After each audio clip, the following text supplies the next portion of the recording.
102 missed calls, all from the same number. The number I had blocked, unblocked, and blocked again more times than I could count over the past 10 years.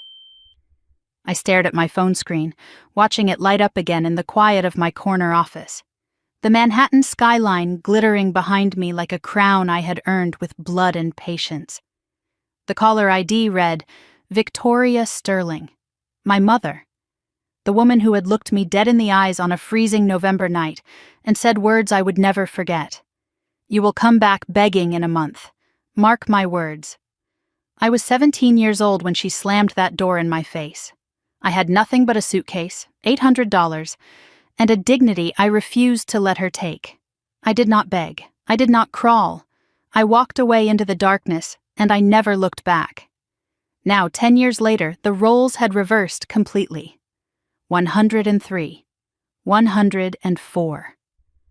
The calls kept coming, desperate and relentless. Before I tell you why I let it ring, let me take you back to the night my mother threw me out like garbage, and the secret she never wanted me to discover. I was 17, and the night my life shattered started with a dinner party I was never supposed to overhear. The Sterling mansion sat on 3 acres of manicured perfection in Greenwich, Connecticut, the kind of place where old money pretended to be humble while counting every penny of everyone else's worth. I had grown up in that house, but it never felt like home. More like a museum where I was one of the displays, expected to be beautiful, silent, and obedient. I was back from boarding school for Thanksgiving break, sitting through another one of my mother's elaborate dinner parties with a smile plastered on my face. The guests were the Harrison family, owners of a development firm my mother had been circling for months. A merger, she called it. A golden opportunity. My mother, Victoria, moved through the room like a queen holding court. Perfect blonde hair, perfect posture, perfect smile that never quite reached her eyes. She had married my father when she was 22 and widowed by 27. I barely remembered him, just fragments, a deep laugh, strong hands lifting me onto his shoulders, the smell of cedar and coffee. He died in a car accident when I was 5.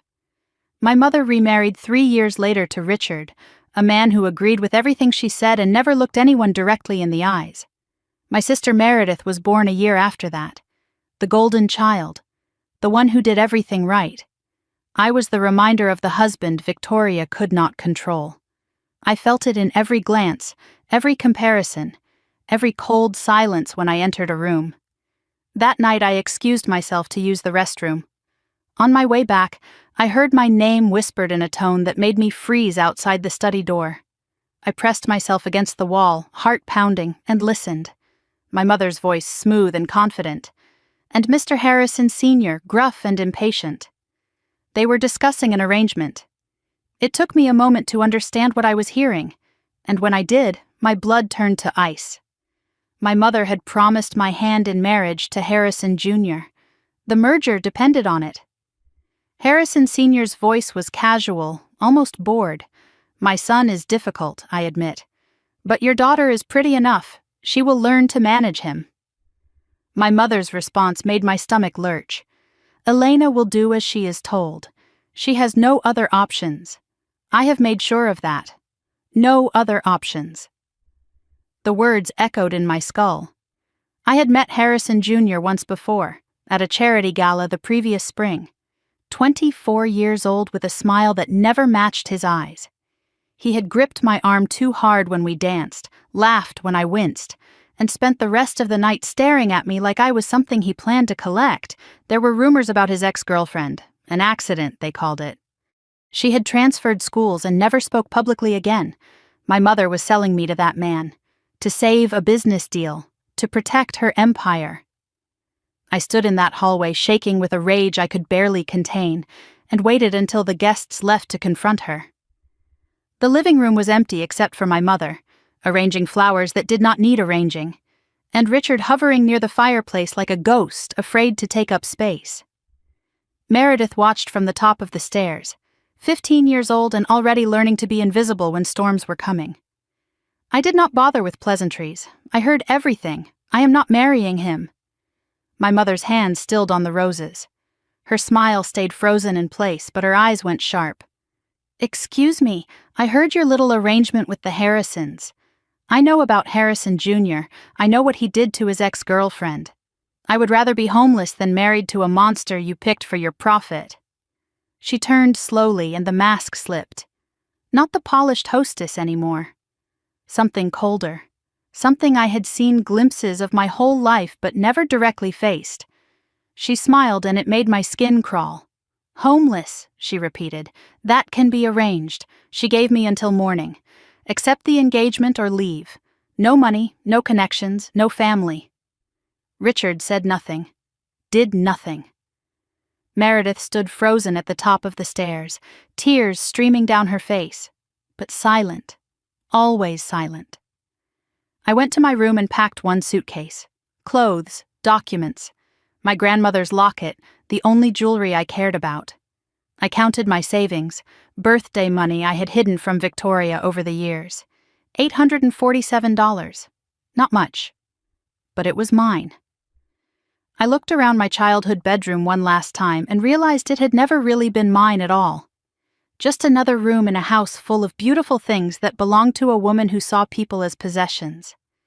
On my dresser sat a photo of my grandmother Margaret, the real founder of Sterling Properties, the woman who had built an empire from nothing and loved me in a way my mother never could. She had died 2 years before, and since then, Victoria's grip on everything had become absolute.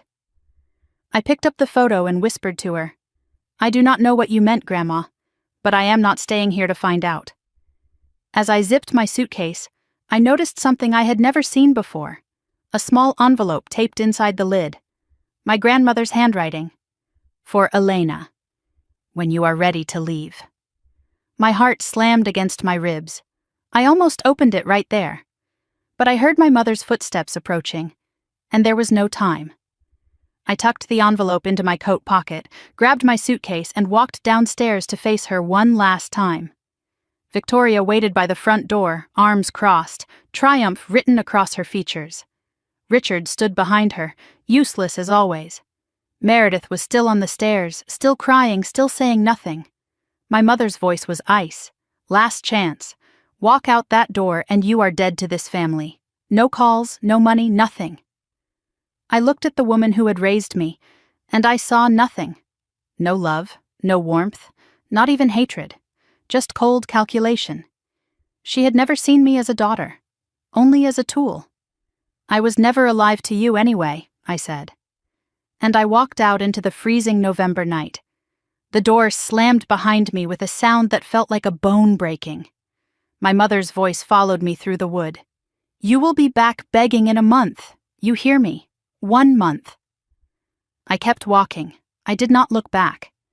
The cold air burned my lungs, and tears froze on my cheeks before they could fall. But I did not stop. I did not beg. What I did not know, what my mother had made certain I would never find out, was that my grandmother had left me something far more valuable than money, something that would destroy Victoria's entire empire. And it was sitting in my coat pocket, waiting for me to be ready. The roadside inn had a flickering neon sign and a clerk who asked no questions. That was all I needed. I had walked for 2 hours along the dark highway, suitcase wheels grinding against the pavement, breath turning to mist in the November cold. $42 bought me one night in a room that smelled like mildew and stale cigarettes. The heater rattled in the corner, pushing out barely enough warmth to stop my shivering. I sat on the edge of the bed, still wearing my coat, and finally allowed myself to feel the weight of what had just happened. I was alone. Truly, completely alone. 17 years old with a suitcase, $800 that would not last long, and a secret envelope I was terrified to open. I pulled my grandmother's locket from under my shirt and held it tight against my chest. The metal was warm from my skin, and for a moment I could almost feel her presence.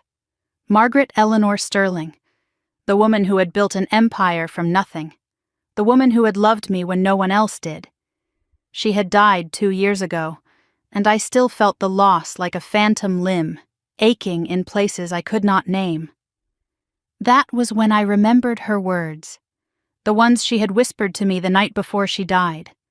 Words I had not understood then, words that suddenly felt like a warning. 2 years earlier, I had sat beside her hospital bed in a private suite filled with flowers and the steady beep of machines. She was 78 years old, and the cancer had hollowed her out until she looked like a paper version of herself. But her eyes were still sharp, still fierce.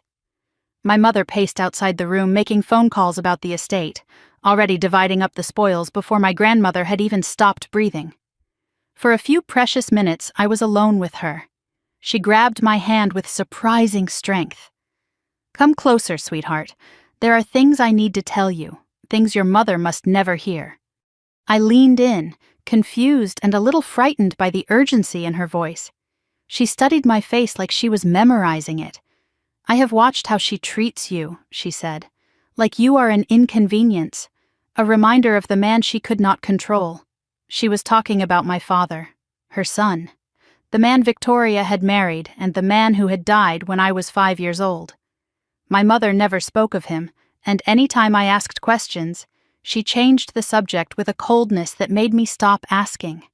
My grandmother's eyes, clouded with pain medication, suddenly sharpened with an intensity that made me hold my breath. "Your father was my greatest joy," she said, "and you are his legacy, not hers, never hers. And I have made absolutely sure, that she cannot take what belongs to you." I did not understand. "What do you mean, Grandma? What belongs to me?" She glanced toward the door, paranoid even in her weakened state. "Not now. She is listening. She is always listening." She squeezed my hand so hard it hurt. "When you are ready to leave that house, and you will be someday, look in your suitcase, the one I gave you for your 13th birthday. I hid something there for you." I still did not understand. I was 15, still naive enough to believe that family meant safety. She saw my confusion, and her expression softened, but only for a moment. "Promise me, Elena. Promise you will not tell anyone about this conversation. Not Meredith, not Richard, especially not your mother." I promised. I did not know what I was promising, but I trusted her completely. She was the only person in that house who had ever made me feel loved without conditions. She nodded, satisfied, and then leaned even closer. Her voice dropped to a whisper so faint I had to strain to hear. "There are people who will help you when the time comes. A lawyer named Harold Whitman. He has something that belongs to you, something your mother tried to destroy." Her eyes bore into mine. "Do not let her break you, Elena. You are stronger than she knows, stronger than she fears." My mother's voice cut through from the hallway. "Elena, visiting hours are over. Let your grandmother rest." I started to pull away, but my grandmother held on, whispering so softly I almost missed it. "The company should have been yours. I wrote it in my will." But she changed it. She forged my signature while I was too weak to stop her. "Whitman has the original. Find him." Then she let go, and my mother was in the doorway, and the moment was over. 3 days later, my grandmother was dead. I never got another moment alone with her. At the funeral, Victoria smiled graciously and accepted condolences like a queen receiving tribute. I watched her, numb and silent, my grandmother's words locked inside me like a time bomb I did not know how to defuse. Now, sitting in that cheap motel room 2 years later, everything finally made sense. The envelope from my suitcase sat in my trembling hands, my grandmother's handwriting staring back at me. "For Elena. When you are ready to leave." I was ready now. I had no choice but to be ready. I tore it open carefully, as if the paper itself was precious. Inside was a handwritten letter and a business card. The card read, "Harold Whitman, attorney at law," with an address in Hartford, Connecticut. The letter was dated 3 years earlier, written when my grandmother was still healthy, still sharp, still fighting battles I knew nothing about. The first line made my heart stop. "My dearest Elena, if you are reading this, then your mother has finally shown you who she truly is." I kept reading, tears blurring my vision. She explained everything. Sterling Properties was built by her alone after her first husband, my grandfather, died young. Victoria had married Margaret's son, my father, not for love but for access to the company. When my father died in that car accident, Victoria wasted no time taking control. My grandmother had always suspected the accident was not an accident. She could never prove it, but she had never stopped believing that Victoria was involved. My stomach lurched. I had to pause, take a breath, remind myself to keep reading. 5 years before she died, my grandmother had rewritten her will. She left 51% of Sterling Properties to me, to be claimed when I turned 25. She gave a copy to Harold Whitman with instructions to keep it secret and safe. But 6 months before her death, Victoria discovered the will. She had her lawyers present while my grandmother was heavily sedated after surgery. She forced Margaret to sign a new version, one that gave Victoria complete control. They told the witnesses my grandmother was confused, that she wanted to correct a mistake. She was too weak to fight. But she had already given Harold the original, signed and notarized years before the forgery. The letter ended with words that seared themselves into my soul. "You own Sterling Properties, Elena, not her. Find Harold. Claim what is yours. And when the time comes, make her pay for what she did to both of us." I read the letter 3 more times, memorizing every word. Then I hid it back in the suitcase lining, in the same spot my grandmother had placed the envelope years ago. I looked at Harold Whitman's business card. Hartford was 3 hours away by bus. Part of me wanted to go immediately, demand answers, claim what was mine. But I was 17, homeless, with $800 to my name. I could not fight Victoria now. She had lawyers and money and power I could not imagine. I needed to survive first. Build myself up, learn how the world worked. Then, when I was ready, I would find Harold Whitman. And when I turned 25, I would take back everything she had stolen. I tucked the business card into my wallet and lay down on the lumpy motel bed. For the first time since walking out that door, I did not feel hopeless. I had a purpose now. A goal. A reason to keep going.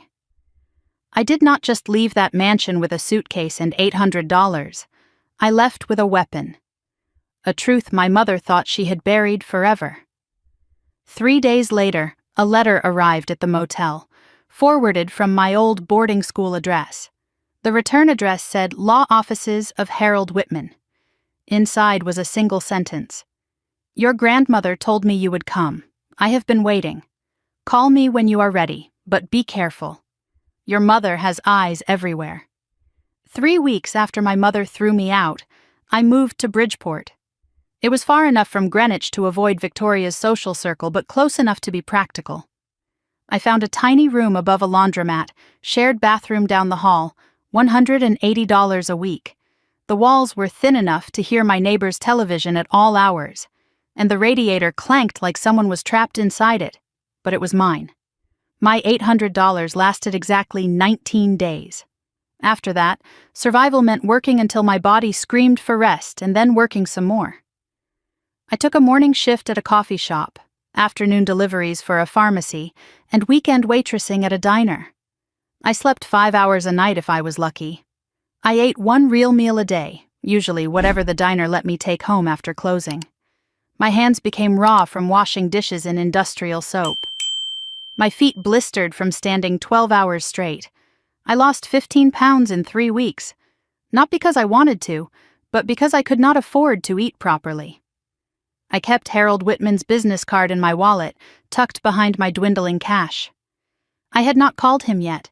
I was too scared, too broke, too focused on simply staying alive. But the worst part was not the exhaustion or the hunger. It was the whispers. Somehow, even 60 miles from Greenwich, my mother's version of the truth had found me first. It happened on a Saturday night at the diner. The place was packed, and I was running between tables with plates balanced on my arms when 2 women walked in. Designer handbags, perfect highlights, the kind of casual elegance that cost more than my monthly rent. I recognized them immediately, friends of Victoria, regulars at her charity galas. I kept my head down and approached their table, hoping they would not look too closely at the waitress in the stained apron. I was wrong. One of them gasped mid-sentence. "Oh my God, is that Victoria Sterling's daughter?" Her friend leaned in, whispering loud enough for half the restaurant to hear. "The one who ran off with that drug dealer? I heard she has been arrested twice already." My tray trembled in my hands.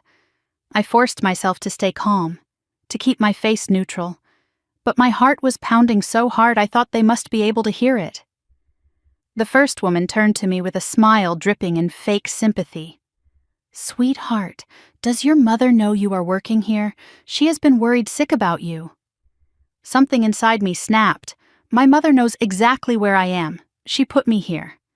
The words came out sharper than I intended. Both women stared at me, then exchanged glances filled with pity and judgment. The second one shook her head. "The poor thing. Clearly on something. Look at how thin she is." I walked away before I said something that would cost me my job. My manager gave me a warning look, and I swallowed my rage and kept serving tables until my shift ended at midnight. That night, in my tiny room above the laundromat, I borrowed a laptop from a coworker and searched my own name. What I found made me want to scream. Victoria had not just kicked me out. She had launched a full campaign to destroy my reputation before I could even try to fight back. The story she was telling everyone was elaborate and devastating. Her troubled daughter had suffered a breakdown after her grandmother's death. I had started dating a dangerous older man. I had gotten involved with drugs. I had stolen money from the family and run away. Victoria was heartbroken, of course, praying for my recovery, hoping I would get the help I needed. There were photos of her at charity events, dabbing at her eyes while accepting sympathy from her wealthy friends. The local paper had even quoted her. "As a mother, my heart is shattered, but we cannot help those who do not want to be helped." I stared at the screen, fury building in my chest until I could barely breathe. I wanted to expose the truth, to tell everyone what really happened. But who would believe me? I was a homeless 17-year-old with nothing. She was Victoria Sterling, philanthropist, businesswoman, grieving mother. Then it hit me. She was not just punishing me for leaving. She was strategically discrediting me for the future. If I ever tried to claim my grandmother's real will, Victoria could point to all of this and say I was a troubled addict making up lies for money. She was building her defense before I even knew I would need to attack. This was not anger. This was a calculated execution. My mother was not just cruel, she was dangerous. I closed the laptop and sat in the dark for a long time. Then I grabbed a notebook and wrote 3 words. Keep receipts. Document everything. Wait. January arrived with bitter cold and the kind of exhaustion that settles into your bones and refuses to leave. I was delivering prescriptions one afternoon when I accidentally walked into the wrong office. The sign on the door read, Chen Properties, Boutique Real Estate Solutions. A woman in her 50s looked up from her desk, sharp eyes taking in my disheveled appearance and the pharmacy bag in my hand. "You are on the wrong floor," she said, but then she paused, studying me more closely. "You look like you have not slept in a month. Sit down before you collapse." I started to refuse, but something in her voice stopped me. She made me tea and asked questions. Where did I go to school? Where did I work? How old I was? I found myself answering honestly, too tired to construct lies. When I mentioned Greenwich Academy, her expression shifted. "Greenwich? You would not happen to know the Sterling family, would you?" I hesitated for only a moment before deciding I had nothing left to lose. "Victoria Sterling is my mother. She kicked me out 2 months ago." The woman leaned back in her chair, studying me with new interest. Her name was Diane Chen, and what she told me next changed everything. "Victoria Sterling destroyed my husband's business 15 years ago," she said. "Undercut his bids, spread rumors about faulty construction, got his license suspended on false charges. He never recovered. Died of a heart attack 3 years later." She looked at me with something I had not seen in months. Respect. "So, you survived her too." We talked for hours. I did not tell Diane about the inheritance or Harold Whitman. It was too risky, and I did not know yet if I could trust her. But I told her about the ultimatum, the arranged marriage, the lies Victoria was spreading. Diane listened without interrupting, nodding slowly. "Your mother is a predator," she said. "She finds people's weaknesses and exploits them. The only way to survive her is to become something she cannot destroy." Then she made me an offer. A part-time internship at Chen Properties. No salary at first, just learning the business. Watching how deals were made. Understanding how power worked. "I am not offering you charity," Diane said. "I am offering you an education. The kind your mother never wanted you to have." Something clicked in my mind. My grandmother had built Sterling Properties from nothing. Diane had built Chen Properties from the ashes of what Victoria destroyed. Maybe I did not need to wait until I was 25 to start fighting back. Maybe I could start building now.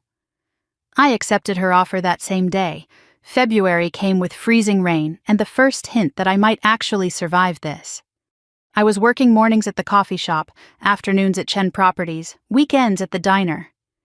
It was brutal, but for the first time I was learning instead of just surviving. Then one night, at 2 a.m, my phone buzzed with an unknown number. I almost ignored it, but something made me answer. A whisper on the other end. "Elena? It is me. Meredith." My heart stopped. I had not heard from my sister since the night I left. She was crying, her voice barely audible. "I cannot talk long." Mom checks my phone. "What is wrong?" I asked. "Are you okay?" "I am fine. I am not fine. Everything is wrong here. Mom is different since you left. Angrier, more paranoid." I wanted to comfort her, but I also remembered. She had stood on those stairs and said nothing while our mother threw me out. "Why are you calling me, Meredith?" Her voice dropped even lower. "I found something. In Mom's office. Documents about Grandma's estate." My pulse raced. What kind of documents? I do not understand all of it. But there are 2 different versions of Grandma's will, and one of them has your name all over it. Mom has been hiding it. She does not know I saw. My hands were shaking so hard I nearly dropped the phone. Then I heard footsteps in the background on her end. Meredith gasped. "Someone is coming. I have to go." "Wait," I said. "Can you get copies? Can you—" The line went dead. I sat in the dark, heart pounding, phone clutched to my chest. My little sister had just become my only ally inside enemy territory. But I also knew the truth. If Victoria caught Meredith helping me, my sister would face the same fate I did. Or worse. I had to be careful, I had to be patient, and I had to get those documents before my mother destroyed them forever. 6 months after my mother kicked me out, I finally found the courage to make the call. I was 18 now, legally an adult, no longer a runaway minor who could be dragged back home. I had spent months staring at Harold Whitman's business card, tracing the embossed letters with my fingertip, wondering what secrets waited on the other end of that phone number. After Meredith's midnight call about the 2 wills, I knew I could not wait any longer. Something was happening inside that mansion, and I needed answers before Victoria destroyed whatever evidence remained. Diane had noticed me distracted at work, staring into space when I should have been reviewing contracts.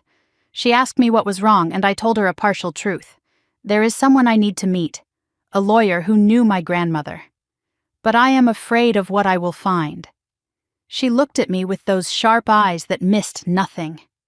"Fear does not protect you," she said. "It just delays the inevitable. Whatever it is, you face it now or face it later. But you will face it." That night, I dialed the number on the card. It rang 4 times before a gruff voice answered. "I wondered how long it would take you to call. Your grandmother always said you would need time to find your courage. Looks like she was right." Harold Whitman sounded old and tired, but there was a sharpness beneath the weariness that reminded me of my grandmother. He confirmed he had been Margaret's personal attorney for over 30 years. Trusted advisor, friend, keeper of secrets. Your mother fired me the week after Margaret's funeral, he said. Did not even let me attend the service.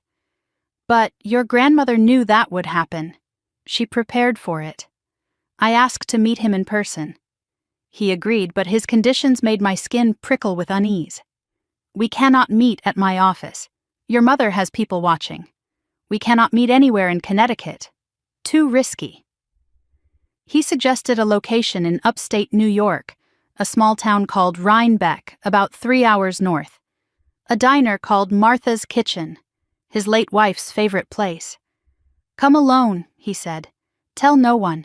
And Elena, bring something that proves you are really Margaret's granddaughter. A photo, a letter, anything. I need to know this is not a trap. A trap, I repeated. Why would anyone trap you? The line went silent for a long moment. Then his voice dropped to barely a whisper. Because your mother has already tried twice. Once with a private investigator pretending to be a journalist. Once with a woman claiming to be a distant relative. She knows I have something. She just does not know exactly what. My blood ran cold. Victoria was not just covering her tracks. She was actively hunting for evidence. Harold Whitman had been protecting something for 2 years, waiting for me. And my mother would do anything to find it first. The Greyhound bus left Bridgeport at 6 in the morning on a Saturday in late May. I sat by the window, watching the landscape shift from suburban sprawl to rolling hills dotted with farms and forests. I had brought my grandmother's locket, her original letter, and a photograph from my 15th birthday, showing the two of us laughing together in her garden. 3 pieces of proof that I was who I claimed to be. The bus ride gave me time to think, to organize everything I knew. My grandmother's whispered warning in the hospital, the letter hidden in my suitcase, Meredith's discovery of 2 wills in Victoria's office, and now Harold Whitman, the keeper of the original document that could change everything. I stared out the window and wondered what kind of life I might have had if my grandmother had lived longer, if my father had never died, if my mother had been capable of love instead of just calculation. But wondering did no good. I had learned that lesson the hard way. All I could do now was move forward. As the bus pulled into Rhinebeck, I noticed a black SUV parked across from the station. Tinted windows, Connecticut plates. My heart stopped. Had Victoria found out? Was I walking into an ambush? I stayed frozen in my seat, barely breathing, watching the vehicle. Then the driver stepped out. An elderly woman with a walker, moving slowly toward the pharmacy next door. Just a coincidence. But the fear did not leave me. It never really left anymore. Martha's Kitchen was exactly what I expected from a small-town diner. Red vinyl booths, the smell of coffee and bacon, a Saturday lunch crowd of families and truckers and elderly couples sharing pie. I scanned the room and spotted him in the corner booth. White hair, rumpled suit that had probably been expensive 2 decades ago, reading a newspaper but watching the door over the top of it. I approached slowly. Mr. Whitman? He studied my face for a long moment, his eyes sharp despite his age. Then he nodded. You have Margaret's eyes. Sit down. I slid into the booth across from him and placed my proof on the table. The locket, the letter, the photograph. He examined each item carefully, holding the letter up to the light, running his thumb over my grandmother's handwriting. That is her script, he said finally. I would recognize it anywhere. She wrote this letter at my office, you know. Made me witness it. Said someday you would need proof that she loved you. My eyes stung, but I refused to cry. Not here, not now. Whitman reached into his briefcase and pulled out a thick manila envelope, worn at the edges, sealed with red wax. This, he said quietly, is the original last will and testament of Margaret Eleanor Sterling. Signed, notarized, and witnessed on March 15th, 6 years ago, 2 years before your mother created her alternative version. He slid documents across the table, and I read them with trembling hands. The original will was clear and specific. 51% of Sterling Properties shares to Elena Margaret Sterling, to be claimed upon reaching age 25. 15% to Meredith, 34% to Victoria, but with restrictions. She could not sell, merge, or restructure without board approval. There was also a trust fund established for my education, completely separate from Victoria's control. And the family estate in Vermont, the one my grandmother had loved most, was left directly to me. Whitman explained everything in a low voice, glancing occasionally toward the door. Margaret knew your mother would try to seize control after she died. She structured the will to give you majority ownership, but only at 25. She hoped you would be mature enough by then to handle the responsibility and fight back if necessary. The education trust was supposed to protect you through college, but Victoria blocked it by claiming you were estranged and unreachable. I felt sick. Even from beyond the grave, my grandmother had tried to protect me, and Victoria had dismantled every safeguard, stolen every protection, left me with nothing. How did she forge the will? I asked. Whitman's face darkened. 6 months before your grandmother died, Victoria obtained power of attorney. She bribed a doctor named Gerald Hoffman to declare Margaret mentally incapacitated. Then she brought in her own lawyers while your grandmother was heavily sedated after surgery. They created a new will, had Margaret sign it while she was barely conscious, and filed it with the court before anyone could object. Can we prove the forgery? My voice came out harder than I expected. Whitman sighed heavily. I have the original will. I have testimony about your grandmother's mental clarity in the months before that surgery. I have suspicions about the doctor. But suspicions are not evidence. And your mother has spent 2 years covering her tracks. Right now, if we went to court, it would be your word against hers. She has money, lawyers, and a public image. You have a diner job and an internship. The truth of his words settled over me like a weight. I needed more than the original will. I needed proof of the forgery. I needed witnesses willing to testify. I needed time and resources and power I did not have, not yet. Whitman gave me copies of everything, the original will, his notes, a timeline of events. He told me to hide them somewhere Victoria would never look. Not in my apartment, not on my computer. Your mother has resources you cannot imagine, he said. Private investigators, hackers, people who make problems disappear. I understood what he was telling me. I could not fight Victoria now. I would have to wait until I turned 25, 7 more years, but I could use that time to build my case. Document everything Victoria did wrong with Sterling Properties. Find the doctor who had signed off on my grandmother's false incapacity declaration. Locate witnesses from the nursing staff and household who had seen what really happened. And build enough financial independence that Victoria could not destroy me through poverty alone. Your mother is not stupid, Whitman warned as I stood to leave. She is paranoid, but she is also patient. Right now she thinks you are a failed runaway, an embarrassment to forget. Let her keep thinking that.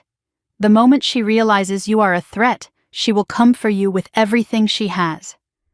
So I stay invisible, I said. I stay quiet. I let her think she has won, until I am ready to prove she lost. He nodded slowly. Then he grabbed my wrist, his grip surprisingly strong. One more thing. Your grandmother left something else. Not in the will, separate, private, a safe deposit box in Vermont. She said you would know what to do with what is inside. But Elena, his eyes darkened, she also said that box contains things that could destroy more than just your mother's reputation. Be very sure you are ready before you open it. I left Martha's kitchen with a folder full of documents, a safe deposit box key pressed into my palm, and a new understanding of what I was really fighting. This was not just about money or inheritance. My grandmother had gathered secrets. Secrets dangerous enough that she had hidden them away, waiting for someone brave enough to use them. And now that someone was me, I just had to survive long enough to become the weapon she knew I could be.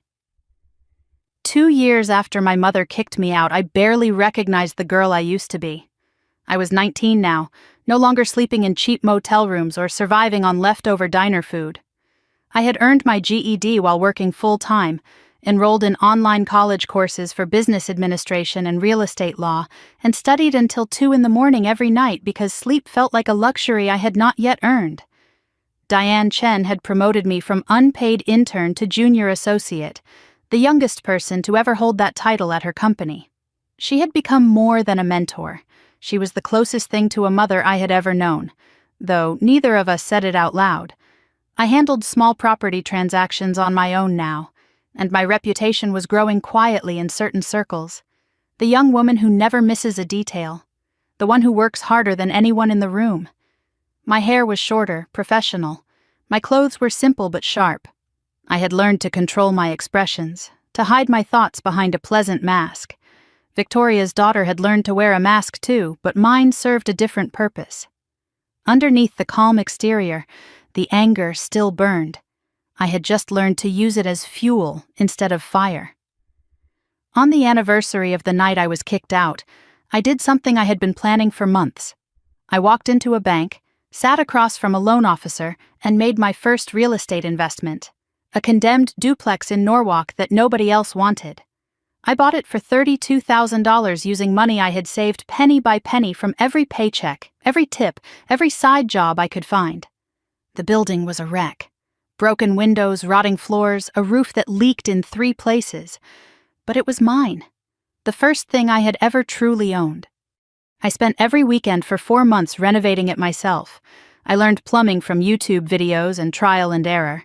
I taught myself basic electrical work, drywall repair, painting techniques. My hands blistered and bled. My muscles ached so badly some nights I could barely climb the stairs to my apartment.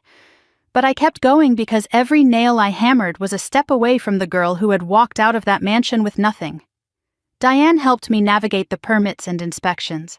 I hired contractors only for the work I legally could not do myself. And when the duplex finally sold for $78,000, I sat alone in my apartment and counted my profit. $19,000 in cash, fanned out on my kitchen table like a winning hand. I did not count it because I needed to. I counted it because I needed to feel it. Every dollar was a brick in the wall I was building between myself and the girl who had once begged for a chance. I would never beg again. I would buy. I reinvested immediately. 2 more distressed properties in working-class neighborhoods, then a third, then a fourth. And in the quiet hours of the night, when the work was done and the apartment was silent, I tracked Sterling properties. I had set up alerts for every news mention, every financial filing, every public record. What I saw confirmed everything Harold Whitman had warned me about. Victoria was destroying the company my grandmother had built. Bad acquisitions that cost more than they earned. Key employees leaving for competitors. Debt increasing every quarter while revenue stagnated. Client lawsuits over broken contracts and missed deadlines. Victoria's management style was her downfall. She was paranoid, controlling, incapable of delegating or trusting anyone. The board was restless, but they were too afraid to challenge her. I documented everything in a private journal, every bad decision, every financial misstep, every employee who quit in frustration. I was building a timeline of incompetence, not just for revenge, but for evidence when the time finally came. The irony was almost poetic. My mother had kicked me out to protect her empire. Now, 4 years later, she was dismantling it herself, brick by brick. I did not need to destroy Sterling Properties. I just needed to be ready to pick up the pieces when she finished burning it down. Meredith and I had developed a system. Burner phones purchased with cash, changed every few months, numbers known only to each other. After her call went silent following that first midnight conversation, I had feared the worst. But 3 months later, a new number reached out with our childhood code phrase, and I knew she was still with me. She was 17 now, still trapped in the mansion, still playing the obedient golden child. But secretly, she had become my eyes inside enemy territory. She reported everything. Victoria's erratic moods, her paranoid accusations against employees and board members. Richard sleeping in a separate bedroom, barely speaking at family dinners. The growing tension in a house that had always been cold, but was now becoming something worse. One Saturday afternoon, my burner phone buzzed with Meredith's number. Her voice was strange when I answered. Tight and controlled, almost robotic. Elena, Mom had a meeting with Harrison Sr. last week. behind closed doors. When she came out, she looked scared. I have never seen her scared before. My blood ran cold. The Harrisons, the family Victoria had tried to sell me to. They were still in the picture, and whatever my mother owed them, it was bad enough to frighten her. I told Meredith to be careful, to keep watching, to protect herself above all else. But after we hung up, I sat in the dark for a long time, wondering what kind of deal Victoria had made with those people and what it would cost her when it came due. By my 4th year on my own, I was 21 years old and no longer working at the diner or the coffee shop. Real estate was my full-time career now. My portfolio had grown steadily, 8 properties renovated and sold, 3 rental units generating passive income every month. Net worth approaching $200,000. All of it held under an LLC I had named Phoenix Holdings, rising from the ashes. Diane had made me a partner at Chen Properties, the youngest in company history. My name was not public, and I operated through the LLC to stay invisible. As far as Greenwich society knew, Victoria's troubled daughter had disappeared years ago, probably dead in a ditch somewhere or wasting away in some addiction facility. I let them believe it. Invisibility was my greatest weapon. I had started attending real estate conferences, building relationships with investors and contractors and lawyers, learning who Victoria's enemies were. And there were many. Whispers followed her everywhere now. Difficult to work with, impossible to trust, bleeding money. I filed away every name, every connection, every piece of gossip. 4 more years until I turned 25 and could claim my inheritance. But I was not just waiting. I was building an empire parallel to the one that had been stolen from me. When I finally revealed myself, I would not be a desperate girl with a piece of paper. I would be a force Victoria could not ignore, dismiss, or destroy. In April, a commercial broker I had met at a conference called me with an opportunity. "There is a property going to auction next month," she said. "Former warehouse district in New Haven. Multiple bidders expected, including Sterling Properties." I smiled into the phone. "Tell me everything." The auction took place in a hotel ballroom in Hartford. I attended as a representative of Phoenix Holdings, wearing a professional suit and glasses I did not need. My hair was different now. My posture changed. My entire presence transformed from the 17-year-old who had walked out of that mansion. I scanned the room. Lawyers, developers, investors. And then I saw her. Victoria swept in like she owned the room. Designer dress, perfect hair, that smile I remembered too well. Richard trailed behind her, looking exhausted and diminished. They took seats in the front row, expecting to dominate as they always did. I positioned myself near the back and watched. The auction began, and I observed Victoria's strategy. She bid aggressively, arrogantly, driving the price higher than the property was worth. Ego over calculation. A classic mistake. I dropped out early as planned and watched her win, overpaying by at least 15%. Another bad decision for my file, another crack in her foundation. As the auction ended and people filed toward the exit, I found myself walking behind Victoria, close enough to smell her perfume. The same Chanel she had worn my entire childhood. She was on her phone, complaining about incompetent contractors and disloyal employees.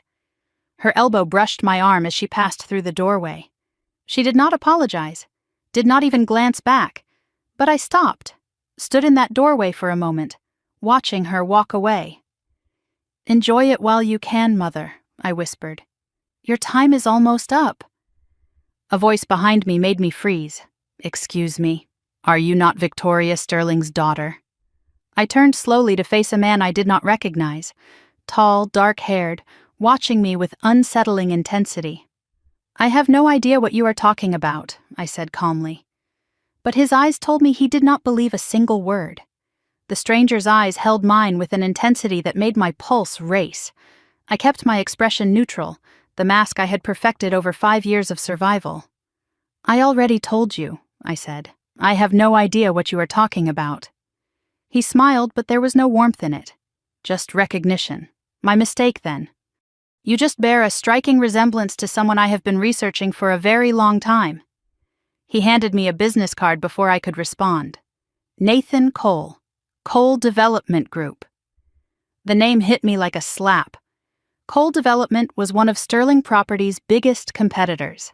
I had seen their name in industry publications, watched them win bids Victoria had wanted, noted how aggressively they had grown in the past decade, and now their CEO was standing in front of me, claiming to know exactly who I was.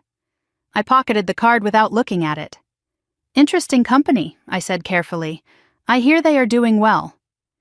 Nathan tilted his head, studying me like a puzzle he was determined to solve. We are.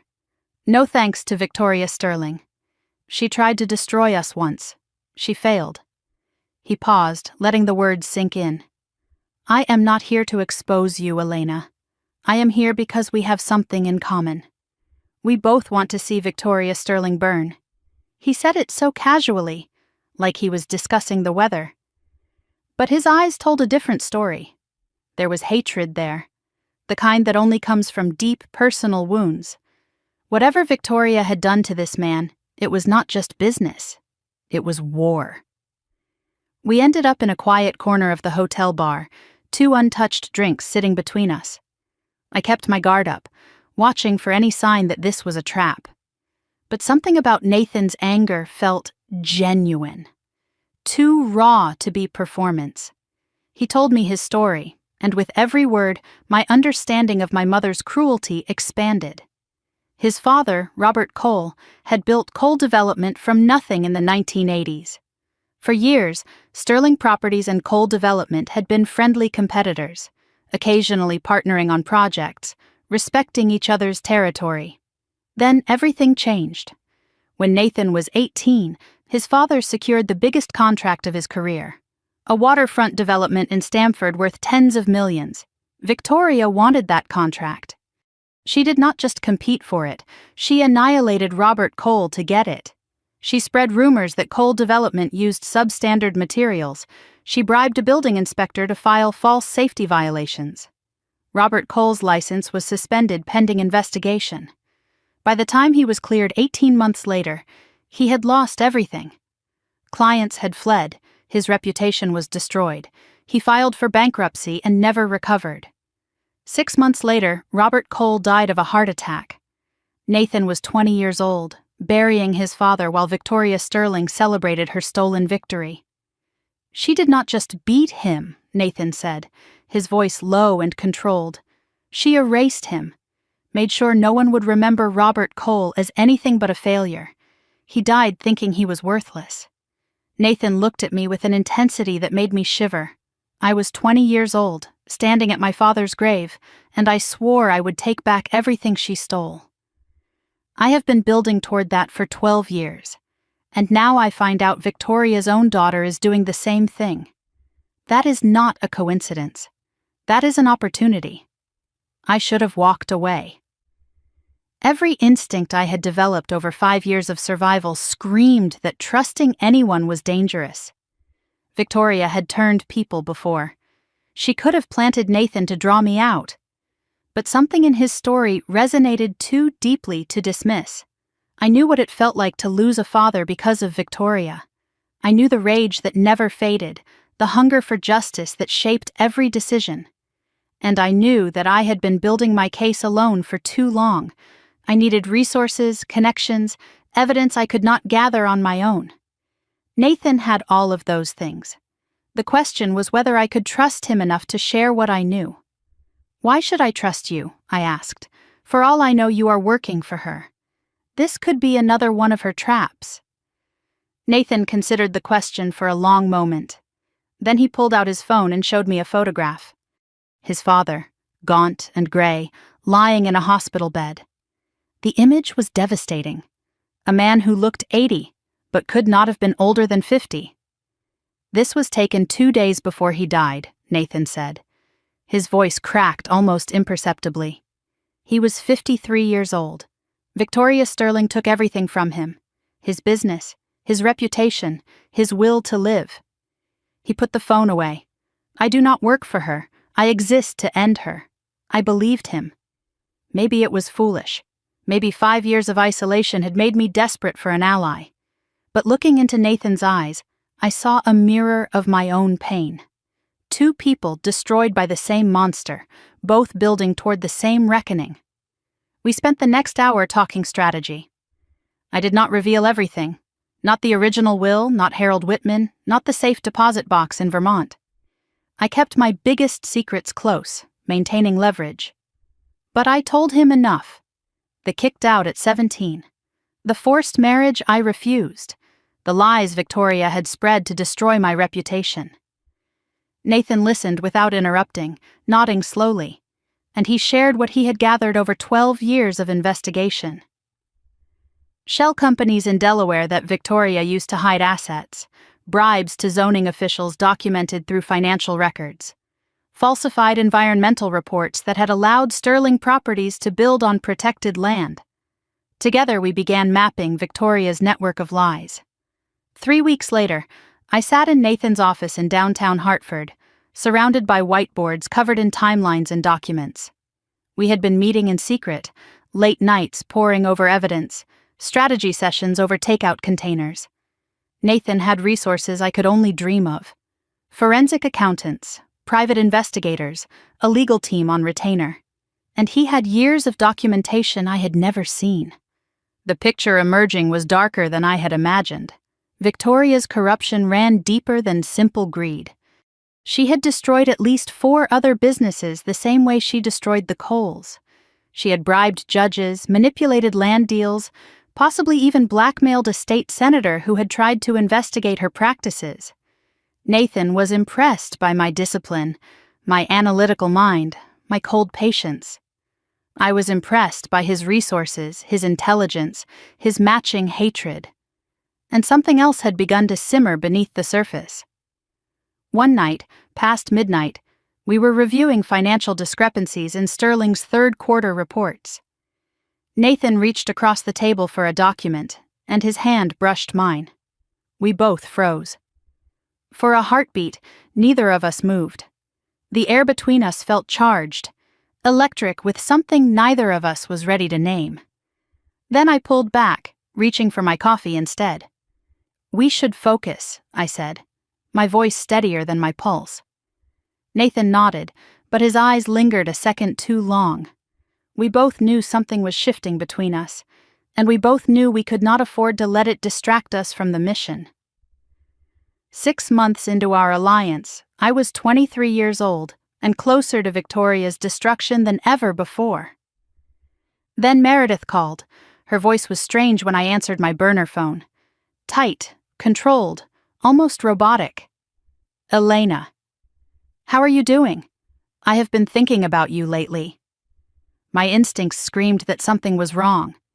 Meredith never made small talk. We had developed codes over the years, phrases that meant specific things. "How is the weather there?" meant, "Are you being watched?" I replied carefully. "It has been stormy lately, very stormy." My blood ran cold. Victoria was monitoring the call. Elena continued in that strange, flat voice.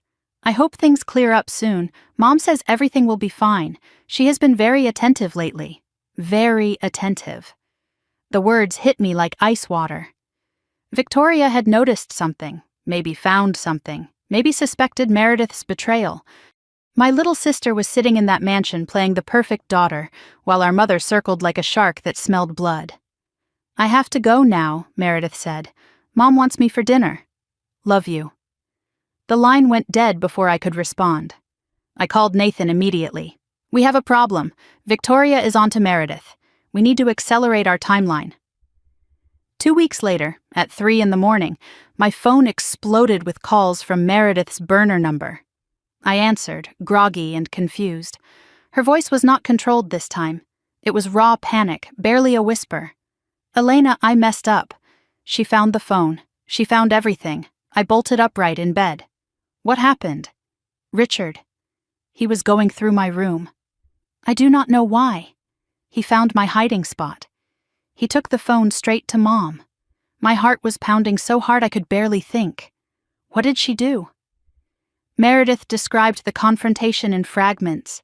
Victoria's face going white, then purple with rage, screaming at Meredith for an hour, calling her a traitor, a snake, just like her sister, demanding to know everything Meredith had told me. Meredith had lied, claimed she only called to beg me to come home. Victoria did not believe her. She took my phone, my laptop, everything. I am locked in my room. There is someone outside my door. Private security, I think. She cannot do that, I said. You are 19. That is false imprisonment. Meredith's voice cracked. She does not care. She said if I try to leave, she will have me committed. She has a doctor who will sign the papers. The same one who signed for Grandma. The same doctor. The same playbook Victoria had used to forge my grandmother's will. Now she was threatening to use it against my sister. Elena, Meredith's voice broke completely. I am scared. She looks at me the way she used to look at you, like I am not her daughter anymore, like I am just a problem to solve. I heard footsteps in the background on her end. Someone was coming. I have to go. Please, please help me. Do not let her do to me what she did to Grandma. Do not let her make me disappear. The line went dead. I grabbed my keys, my jacket, the folder of evidence Nathan and I had compiled. Victoria had finally made a mistake she could not take back. She had shown Meredith exactly who she really was, a monster who would sacrifice her own children to protect her lies. Now Meredith was not just a source, she was a witness. And she was also my sister. I had spent 5 years building toward revenge. But revenge could wait another day. Tonight I had a rescue mission, and God help anyone who tried to stop me. Nathan's office felt like a war room at 3 a.m. Maps of Greenwich spread across the table, security team on standby, lawyers ready to intervene if things went wrong. I paced the floor while Nathan made calls, coordinating resources I could never have gathered on my own. The situation was worse than Meredith had described. Nathan's contact inside the Greenwich Police Department had disturbing news. Victoria had filed a report that evening claiming Meredith suffered a psychotic break and might be dangerous to herself. She was building a paper trail. If we took Meredith and Victoria called the police, they would treat us as kidnappers and my sister as a mental patient who needed to be returned to her mother's care. This was not just a rescue anymore. It was a race against a legal trap. Nathan's security team consisted of 2 former military operatives who asked no questions and followed orders precisely. We had a lawyer on standby for emergency custody issues and a doctor ready to examine Meredith and certify her mental competence the moment we got her out. The mansion layout was familiar to me from 17 years of living there, but Meredith had provided additional details over our years of secret communication. Security changed shifts at 4 a.m. There would be a 15-minute gap. Her room faced the back garden and was accessible through the service entrance. Victoria slept in the master suite on the opposite end of the house. Richard had moved to the guest wing. If we moved fast and quiet, we could extract Meredith before anyone noticed. If we failed, Victoria would use the police report to have my sister committed, and I would lose her forever.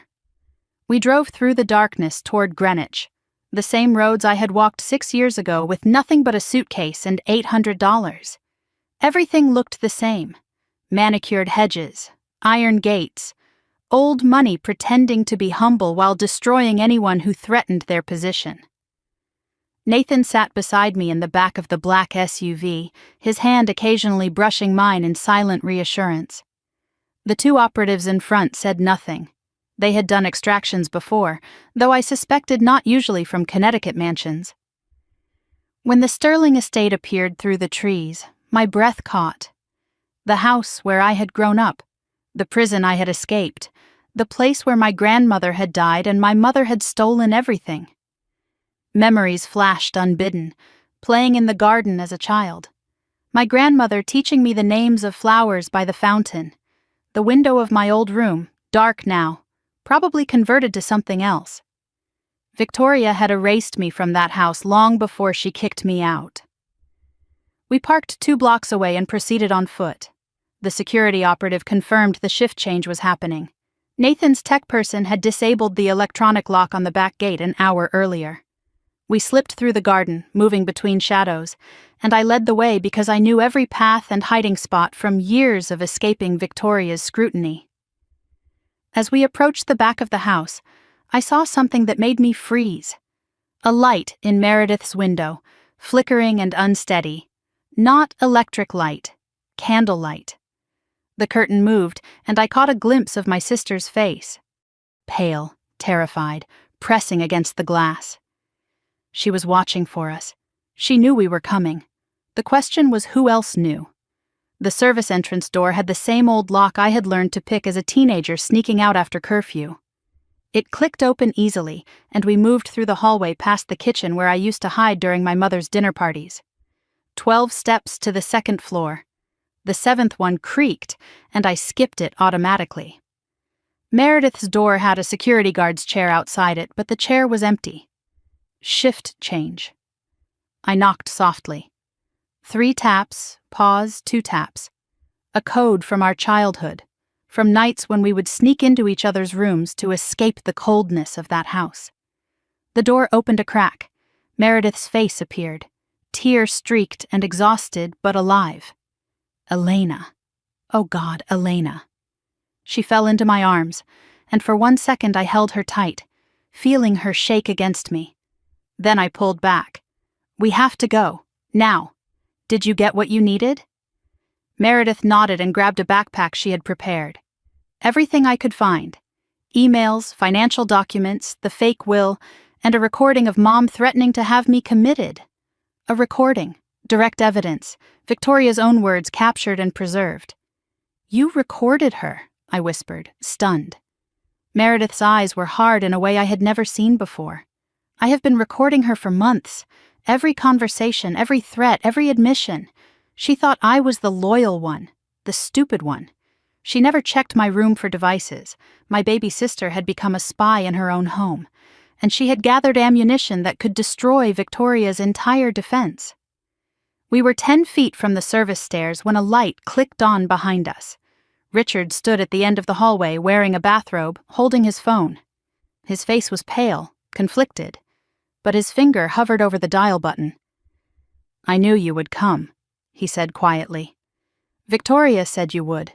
She has been waiting. I stepped in front of Meredith, shielding her with my body. Richard, do not do this. His voice cracked. I do not have a choice. She will destroy me if I let you leave. She is going to destroy you anyway, I said. You know that. You have seen what she does to people who are no longer useful. Richard hesitated. I could see the fear in his eyes, genuine terror of the woman he had married. Not loyalty, not love, just fear. I never wanted any of this, he said. When I married her, I thought she was. I did not know what she was. Then help us. Testify against her. We can protect you. He laughed bitterly. No one can protect me. You do not know the things I have helped her do. If she goes down, I go down with her. His thumb moved toward the call button. Then Meredith stepped forward, her voice cold as ice. Dad, if you make that call, I will tell them everything. About the Harrison deal. About what really happened to Elena's father. About the money in the Cayman Islands. Richard's face went white. How do you know about that? Meredith smiled grimly. I told you. I have been listening. Richard slowly lowered the phone. Whatever secrets Meredith had uncovered, they were enough to terrify him more than Victoria did. The Cayman accounts, I repeated. The Harrison deal. What really happened to my father? We need to talk about that later. Meredith nodded. Later. Right now we need to go. Richard stepped aside, defeated. Just go. But Elena, she will not stop. You know that. She will come for all of you. We moved down the service stairs, through the kitchen, out the back door. No more need for stealth. We ran across the garden, through the gate, sprinting toward the waiting SUV. The engine started as we threw ourselves inside. Nathan grabbed my hand as we pulled away. I looked back at the mansion one last time and saw a light click on in the master bedroom. Victoria's silhouette in the window. She knew, and the war had officially begun. My phone rang before we had gone a mile. Unknown number. I answered without thinking. Victoria's voice came through the speaker, cold and controlled. "Hello, Elena. I was wondering when you would finally show your face." My blood froze, but I kept my voice steady. "Victoria. That is mother to you, sweetheart. Though I suppose you have given up that privilege." Her voice dripped with venom. "You think you have won something tonight. You have taken my weak, pathetic daughter and run off with your little boyfriend." How touching. "But let me explain something to you." She paused, and her voice dropped to a whisper that felt louder than a scream. "I have known where you were for 2 years, who you have been working with, what you have been building. You thought you were invisible. I have been watching you the entire time. And now that you have shown yourself, the real game begins." I looked at Nathan, ice in my veins. Victoria continued, her voice sharp as a blade. "You have 48 hours to return Meredith. After that, I file kidnapping charges. And do not think your little company will protect you. I have already made some calls." "Meredith is 19, I said. "An adult. She left of her own free will." Victoria laughed. "My lawyers will have a different story. A troubled young woman suffering from delusions, manipulated by her estranged sister with a vendetta." "The same playbook you used on Grandma," I said. "It will not work this time." Silence. Then Victoria's voice, dangerous and low. "Do not you dare speak about my mother." "Your mother," I replied. "She built everything you have. And she wanted me to have it. We both know the truth about that will, Victoria." The line went dead. Nathan's phone rang immediately. He answered, listened, and his face went grim. He looked at me. "Check your bank accounts. Now." I opened my banking app with trembling fingers. For a moment, I did not understand what I was seeing. Then it hit me like a punch to the gut. Every account I had, personal and business, Phoenix Holdings and my private savings, all of it frozen. Red warnings across every screen. Suspected fraud. Investigation pending. Account holder Elena Victoria Sterling. My mother had not just called me. She had declared war. And her first strike had already landed. Nathan took my hand, the first time he had touched me deliberately. "We will figure this out. She wants you to panic. Do not give her the satisfaction." I looked at Meredith clutching her backpack full of evidence, at Nathan whose empire was also now under attack, at my frozen accounts and my invisible life suddenly exposed. Victoria had drawn first blood, but she had also made a critical mistake. She had shown us exactly how far she was willing to go. There was no negotiating now, no halfway measures. Only one of us would survive this, and I was done hiding. 2 weeks after the rescue, my life had been systematically dismantled. Victoria worked fast. My apartment lease was terminated by an anonymous complaint about illegal activity. Every bank account I had was frozen pending a fraud investigation. Phoenix Holdings assets were seized for audit. Diane Chen called me with tears in her voice, explaining that her lawyers had advised her to suspend my partnership until the investigation concluded. She did not want to do it. She had no choice. 6 years of building, potentially destroyed in 14 days. I was living in Nathan's guest house now, the only roof available to me. Meredith was in a safe house 30 miles outside Hartford, protected by Nathan's security team. And FBI agents had contacted me twice, polite but suspicious, asking questions about wire transfers and offshore accounts I had never heard of. The accusations were extensive. Wire fraud, money laundering, identity theft spanning 4 years, all fabricated, all designed to bury me in legal quicksand while Victoria regrouped and planned her next attack. I cycled between rage and despair. Some nights I could not sleep. Some nights I could not stop sleeping, exhaustion dragging me under like a current I could not fight. But I refused to break. Victoria wanted me to crumble. She wanted me to crawl back, beg for mercy, admit defeat. I would die first. On day 15, an FBI agent named Marcus Webb sat across from me in Nathan's living room. He was in his 50s, gray at the temples, with tired eyes that had seen too much corruption to be easily fooled. He flipped through a thick folder, reading off the accusations like a grocery list. Bank transfers to offshore accounts. fake identities used to purchase properties, tax evasion spanning years. The evidence was damning, too damning. He looked up from the folder and studied my face. "Here is what bothers me," he said. "It is too extensive, too clean, almost like someone wanted us to find exactly what we found, exactly when we found it." My heart skipped. "What are you saying, Agent Webb?" He closed the folder slowly. "I am saying someone with significant resources really wants you destroyed. And I would like to know why." For the first time in 2 weeks, I felt something other than despair. This man was not a fool. He could see the frame for what it was. The question was whether he could prove it. Nathan assembled a war room in his home office, whiteboards covered with timelines, laptops running forensic analysis, former federal prosecutors and forensic accountants working around the clock. We began tracing the evidence against me backward, looking for the fingerprints Victoria had left in her haste to destroy me. What we found confirmed everything I suspected. The offshore accounts had been opened with forged documents. The signatures did not match mine. The fake identities used IP addresses in Connecticut, nowhere near my actual locations during the alleged crimes.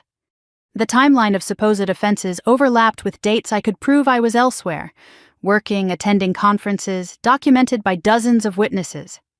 Someone with access to my personal information had created a parallel criminal identity and planted it where the FBI would find it. The forensic IT specialist discovered something even more damning. The anonymous tips that had triggered the investigation all originated from the same source. They were routed through multiple VPNs to hide the trail, but the original IP traced back to Sterling Properties' corporate network. Not proof yet, but a thread to pull. "There is something else," the specialist said, frowning at her screen. "Whoever built this fake identity had access to documents from your childhood. Your original Social Security card application, your father's death certificate, your grandmother's estate records." She looked up at me. "This is not just someone who researched you. This is someone who had direct access to your family's private files for years, possibly decades." Victoria had been preparing to destroy me long before I ever walked out that door. I drove to the safe house to see Meredith for the first time since the rescue. She looked better than I expected, still processing trauma, still waking from nightmares. But there was a fierce determination in her eyes that reminded me of our grandmother. She had been organizing the evidence she brought from the mansion. 37 audio recordings of Victoria spanning months of secret surveillance, photographs of financial documents, emails between Victoria and her lawyers discussing how to neutralize the Elena problem. Records of payments to Dr. Gerald Hoffman, the physician who had signed the papers declaring our grandmother mentally incapacitated. Meredith played one of the recordings for me. Victoria's voice filled the room, cold and calculating. "If she ever comes back, I will have her committed, same as my mother. The doctor knows what to do." Hearing it was different from knowing it. My hands shook as I listened to my mother casually discuss destroying me. Meredith took my hand. "I know, I lived with that voice for 6 years after you left. Every day, pretending I did not hear, pretending I was loyal." Then she pulled out a small USB drive and held it like it might explode. "There is one more thing. I found this in Mom's personal safe. She does not know I have the combination." I watched her open it once and memorized the numbers. She paused, her voice dropping to a whisper. "Elena, it is about Dad, our real dad. The police report from his car accident, and a second report, one that was never filed. The medical examiner's original findings before they were changed. My blood turned to ice. Changed how?" Meredith met my eyes. The original said his brakes were tampered with. The official report said driver error. I read the documents 3 times, tears streaming down my face. My father, David Sterling, had died when I was 5 years old. The official story was that he lost control on a rainy night and crashed into a ravine. Driver error, case closed. But the original medical examiner's report told a different story. The brake lines showed signs of deliberate cutting. The impact pattern was inconsistent with loss of control. The examiner had recommended a homicide investigation. 3 days later, a different examiner filed a revised report. Driver error, possible fatigue, no investigation needed. And there, in Meredith's evidence folder, was a record of a $75,000 payment from Victoria to the county examiner's office dated 1 week after my father's death. Victoria had not just manipulated her way into the family fortune, she had murdered my father to get it. David Sterling was Margaret's son, the rightful heir before Victoria married in. With him dead, she had clear access to Margaret and the company. She had orphaned me at 5 years old so she could take everything. And for 12 years afterward, I had lived under her roof, never knowing I was sleeping in the house of the woman who killed my dad. Something inside me shifted as I held that evidence. Not broke. I had been broken before. This was different. This was hardening, crystallizing. The rage that filled me was not hot. It was cold, Arctic, the kind that does not burn out. It freezes everything until you are ready to shatter it. 3 months into the investigation, Agent Webb called me back to the FBI field office. I expected more accusations, more questions, more suspicion. Instead, he greeted me almost respectfully. "Miss Sterling, I owe you an apology. We have completed our analysis of the evidence against you." The findings were conclusive. Every piece of evidence had been fabricated. The offshore accounts were created using stolen identity documents. IP forensics proved I could not have made the alleged transactions. The anonymous tips originated from Sterling Properties Network. The FBI was now investigating the source of the false reports. Victoria Sterling. I was formally cleared of all accusations. My accounts would be unfrozen within the week. Agent Webb leaned forward, speaking off the record. "We have seen this pattern before. Wealthy individuals using law enforcement as a weapon against enemies. It is illegal, and we take it seriously." "What happens to the person who filed the false reports?" I asked. Webb's expression hardened. "That is an ongoing investigation. But between us, she made a mistake. She left fingerprints everywhere because she was too arrogant to think anyone would check." As I stood to leave, he stopped me with one more piece of information. "During our investigation, we found some irregularities in Sterling Properties' financial records. Unrelated to your case, but significant. We have referred them to our Financial Crimes Division." He handed me his card. "If you happen to have any additional information about Victoria Sterling's business practices, we would be very interested to hear it." I took the card. "Agent Webb," I said, "you have no idea what I have." For the first time in months, I smiled. 6 months after the rescue, I was 24 years old and finally ready to fight back. Nathan and I had assembled a legal army, former federal prosecutors, forensic document experts, investigators who specialized in corporate fraud. We had Harold Whitman's original will with full chain of custody documentation, Meredith's recordings of Victoria's threats, evidence of the doctor's bribery, the suppressed medical examiner's report about my father, the FBI's referral about Sterling Properties' financial crimes, and now we had commissioned the country's leading forensic document examiner to analyze both versions of my grandmother's will. His name was Dr. Samuel Reeves, and he had spent 8 weeks studying every stroke of ink, every fiber of paper, every chemical marker that could reveal the truth. Today was the day of his final report. He sat at the conference table, sliding a 200-page analysis toward me. The original will is consistent with Margaret Sterling's known handwriting, pressure patterns normal, ink age verified to 6 years before her death.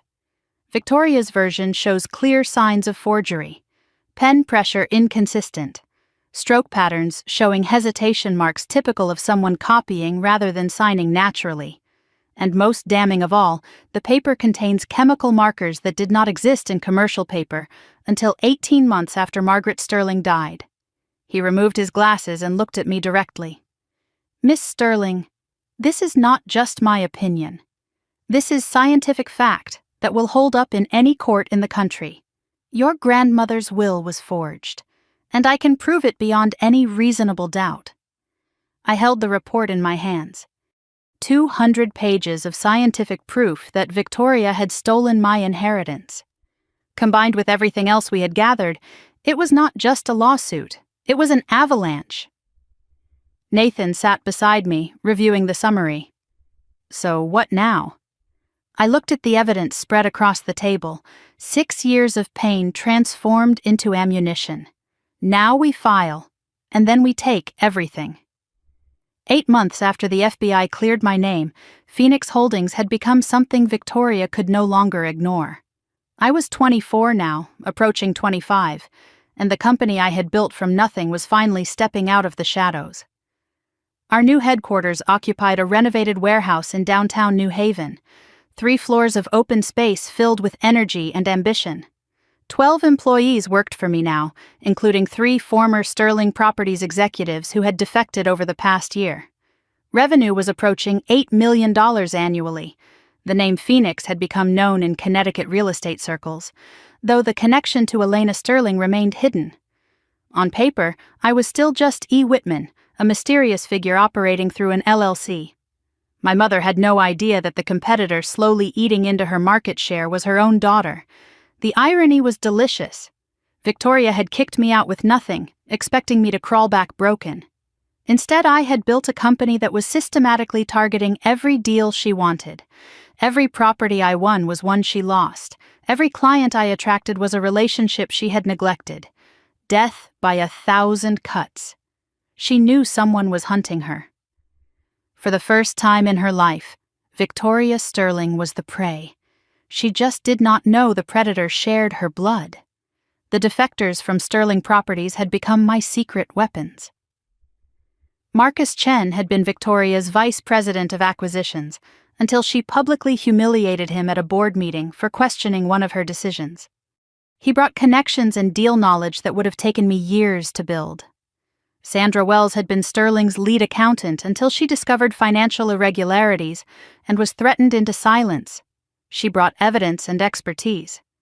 James Okonkwo had been a project manager who refused to bribe a zoning official and was fired for his integrity. He brought honor to a company that valued it. None of them knew who really owned Phoenix when they joined. They only knew it was not Sterling. When Marcus eventually discovered the truth, he laughed for 5 solid minutes. Victoria's own daughter is the one taking her down, he said, wiping tears from his eyes. This is better than I ever imagined. Their loyalty became personal after that, not just professional.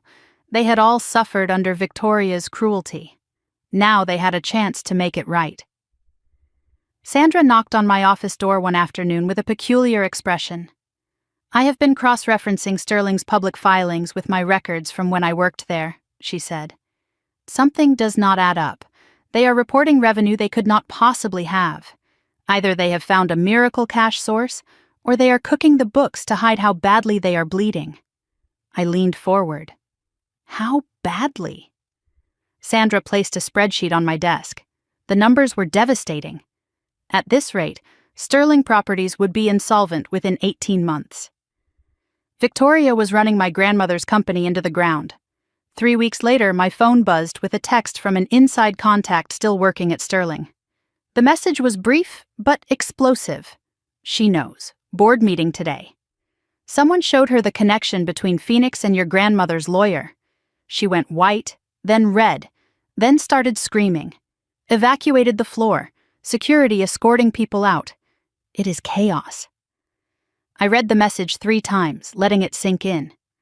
Victoria had hired investigators to find out who was behind Phoenix Holdings. It had taken them months to connect E. Whitman to Harold Whitman to me.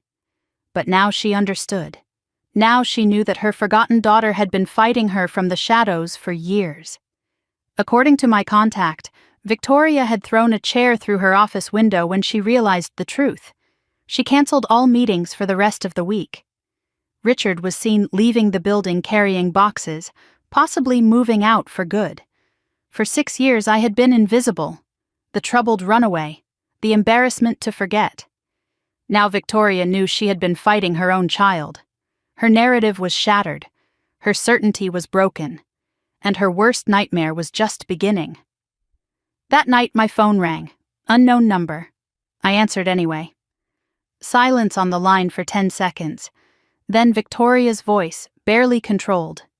You think you are clever, do you not? Building your little empire in secret. Turning my own employees against me, playing the victim while plotting my destruction. I said nothing, letting her rage fill the silence. You are nothing, she hissed. You were nothing when you left, and you are nothing now. I made you. I can unmake you. Finally I spoke. One sentence. No, Mother. You unmade yourself. I am just here to collect the pieces. I hung up before she could respond. I drove to Nathan's house that night, needing to process Victoria's call, the hatred in her voice, the threat beneath the words, the finality of what was coming. Nathan opened the door, saw my face, and did not ask questions. He poured 2 glasses of whiskey and sat beside me on the couch. We had been dancing around our feelings for over a year. The war against Victoria had consumed everything, leaving no room for anything personal. But tonight felt different. Tonight the walls I had built around myself felt too heavy to maintain. She finally knows, Nathan said quietly. She knows, I replied, and now she is going to come at us with everything she has. Good. I am tired of waiting. Silence stretched between us. Then I asked the question I had been avoiding for months. Nathan, when this is over, if we win, what happens to us? He set down his glass and turned to face me fully. His eyes were intense, searching. What happens is, I stop pretending I am only in this for revenge. What happens is, I tell you that somewhere along the way, destroying Victoria became less important than building something with you. My heart pounded. I had kept everyone at distance for 7 years. Trust felt impossible after what Victoria had done. But Nathan had proven himself 100 times over. He had seen me at my worst, my most vulnerable, my most vicious. And he had stayed. I do not know how to do this, I admitted. I do not know how to let someone in without waiting for them to betray me. Nathan reached over and took my hand. Then do not let me in, let me stand beside you. We will figure out the rest when we are not at war. He pulled me closer, and for the first time in 7 years, I stopped fighting. The kiss that followed was not gentle, it was fierce, desperate, the release of everything we had been holding back. When we finally pulled apart, I realized something had shifted. I did not just want to destroy Victoria anymore. I wanted to survive her. I wanted a life on the other side of this. And I wanted Nathan in it. 1 month later, we gathered in the law offices of Harrison and Webb to coordinate the final assault. Elena, Nathan, Meredith, and our legal team filled the conference room. The civil lawsuit contesting the forged will was ready to file. The criminal referral for fraud and forgery was prepared for the prosecutor. The evidence about my father's death had been handed to the cold case unit. Meredith's recordings had been authenticated and certified admissible. And the FBI financial crimes investigation was building momentum every day. My 25th birthday was 3 months away. The day I could legally claim my inheritance under the original will. But we were not waiting for the birthday. We would file suit next week and force Victoria to fight on multiple fronts simultaneously. Nathan announced that Coal Development would publicly propose a merger negotiation with Phoenix Holdings. Combined, we would be larger than Sterling Properties. The board would panic. Sterling stock was already dropping. Victoria's control depended on the illusion of stability. Shatter that illusion, and the board might turn on her. Then Meredith spoke up. There is one more thing. I was waiting until we were all together. She slid a document across the table. A letter, handwritten, addressed to the Sterling Properties Board of Directors, signed by Richard. He sent this to me last week, Meredith said. He wants to testify against Victoria in exchange for immunity. I stared at the letter. Richard, the spineless stepfather who had helped Victoria destroy countless lives, was offering to flip. Can we trust him? Nathan asked. Meredith smiled coldly. We do not have to trust him. We just have to use him. He knows where the bodies are buried. Some of them literally. 2 weeks later, I attended the Connecticut Commercial Real Estate Conference as the public owner of Phoenix Holdings for the first time. My identity was about to become very public. Nathan stood beside me in the crowded ballroom. Meredith watched via live stream from the safe house. A major announcement was expected. The $200 million waterfront redevelopment project in Bridgeport was going to bid. The largest single development in Connecticut in a decade. City officials took the stage and announced the two finalists, Sterling Properties and Phoenix Holdings. The room buzzed with confusion. Phoenix? Who ran Phoenix? I stepped forward to accept the finalist certificate. The MC read my full name into the microphone. Elena Margaret Sterling, CEO of Phoenix Holdings. Gasps rippled through the crowd. Cameras flashed. Whispers erupted everywhere. And across the room, Victoria Sterling stood frozen, her face white with shock and fury. Our eyes met across the ballroom. For one delicious moment, we stared at each other. Then I smiled politely, accepted the certificate, and returned to my seat. After the ceremony, Victoria cornered me in the hallway. Security guards flanked us both, but neither moved to intervene. She was shaking with rage. "You think this is victory?" she hissed. "This is a circus, a spectacle. When the bidding starts, I will crush your little company. I will outspend you, outmaneuver you, destroy every relationship you have built." I tilted my head, studying the woman who had haunted my nightmares for 7 years. She looked older than I remembered, smaller somehow. The mask of perfection was cracking. "You can try," I said calmly. "But here is the thing, Mother." I leaned in close, whispering so only she could hear. "I have the original will. I have recordings of your threats. I have proof you forged Grandma's signature. I have evidence you murdered my father. And I have Richard, ready to testify to all of it." I pulled back, watching the color drain from her face. "This bid is not about the project. It is about watching you lose everything in front of everyone who ever feared you. And Mother, you are going to lose." Victoria stood frozen in that hallway, her mask finally cracking completely. For one moment I saw something beneath the calculation and cruelty, pure animal terror. She knew. She finally understood that this was not a business competition. This was an execution. And she was already strapped to the chair. I walked away without looking back. My phone buzzed. "Nathan, board meeting scheduled for next week. 3 directors want to discuss leadership concerns. It is starting." I smiled, sliding the phone into my pocket. The bidding war was just the public show. Behind the scenes, Victoria's empire was already crumbling, the board was turning. Richard was flipping, the FBI was circling, and in 3 months I would turn 25, old enough to claim what was always mine. The only question left was whether Victoria would still be free when that day came, or whether she would be watching from a prison cell. I woke at 5 in the morning on my 25th birthday, too anxious to sleep. Today was 2 milestones in one.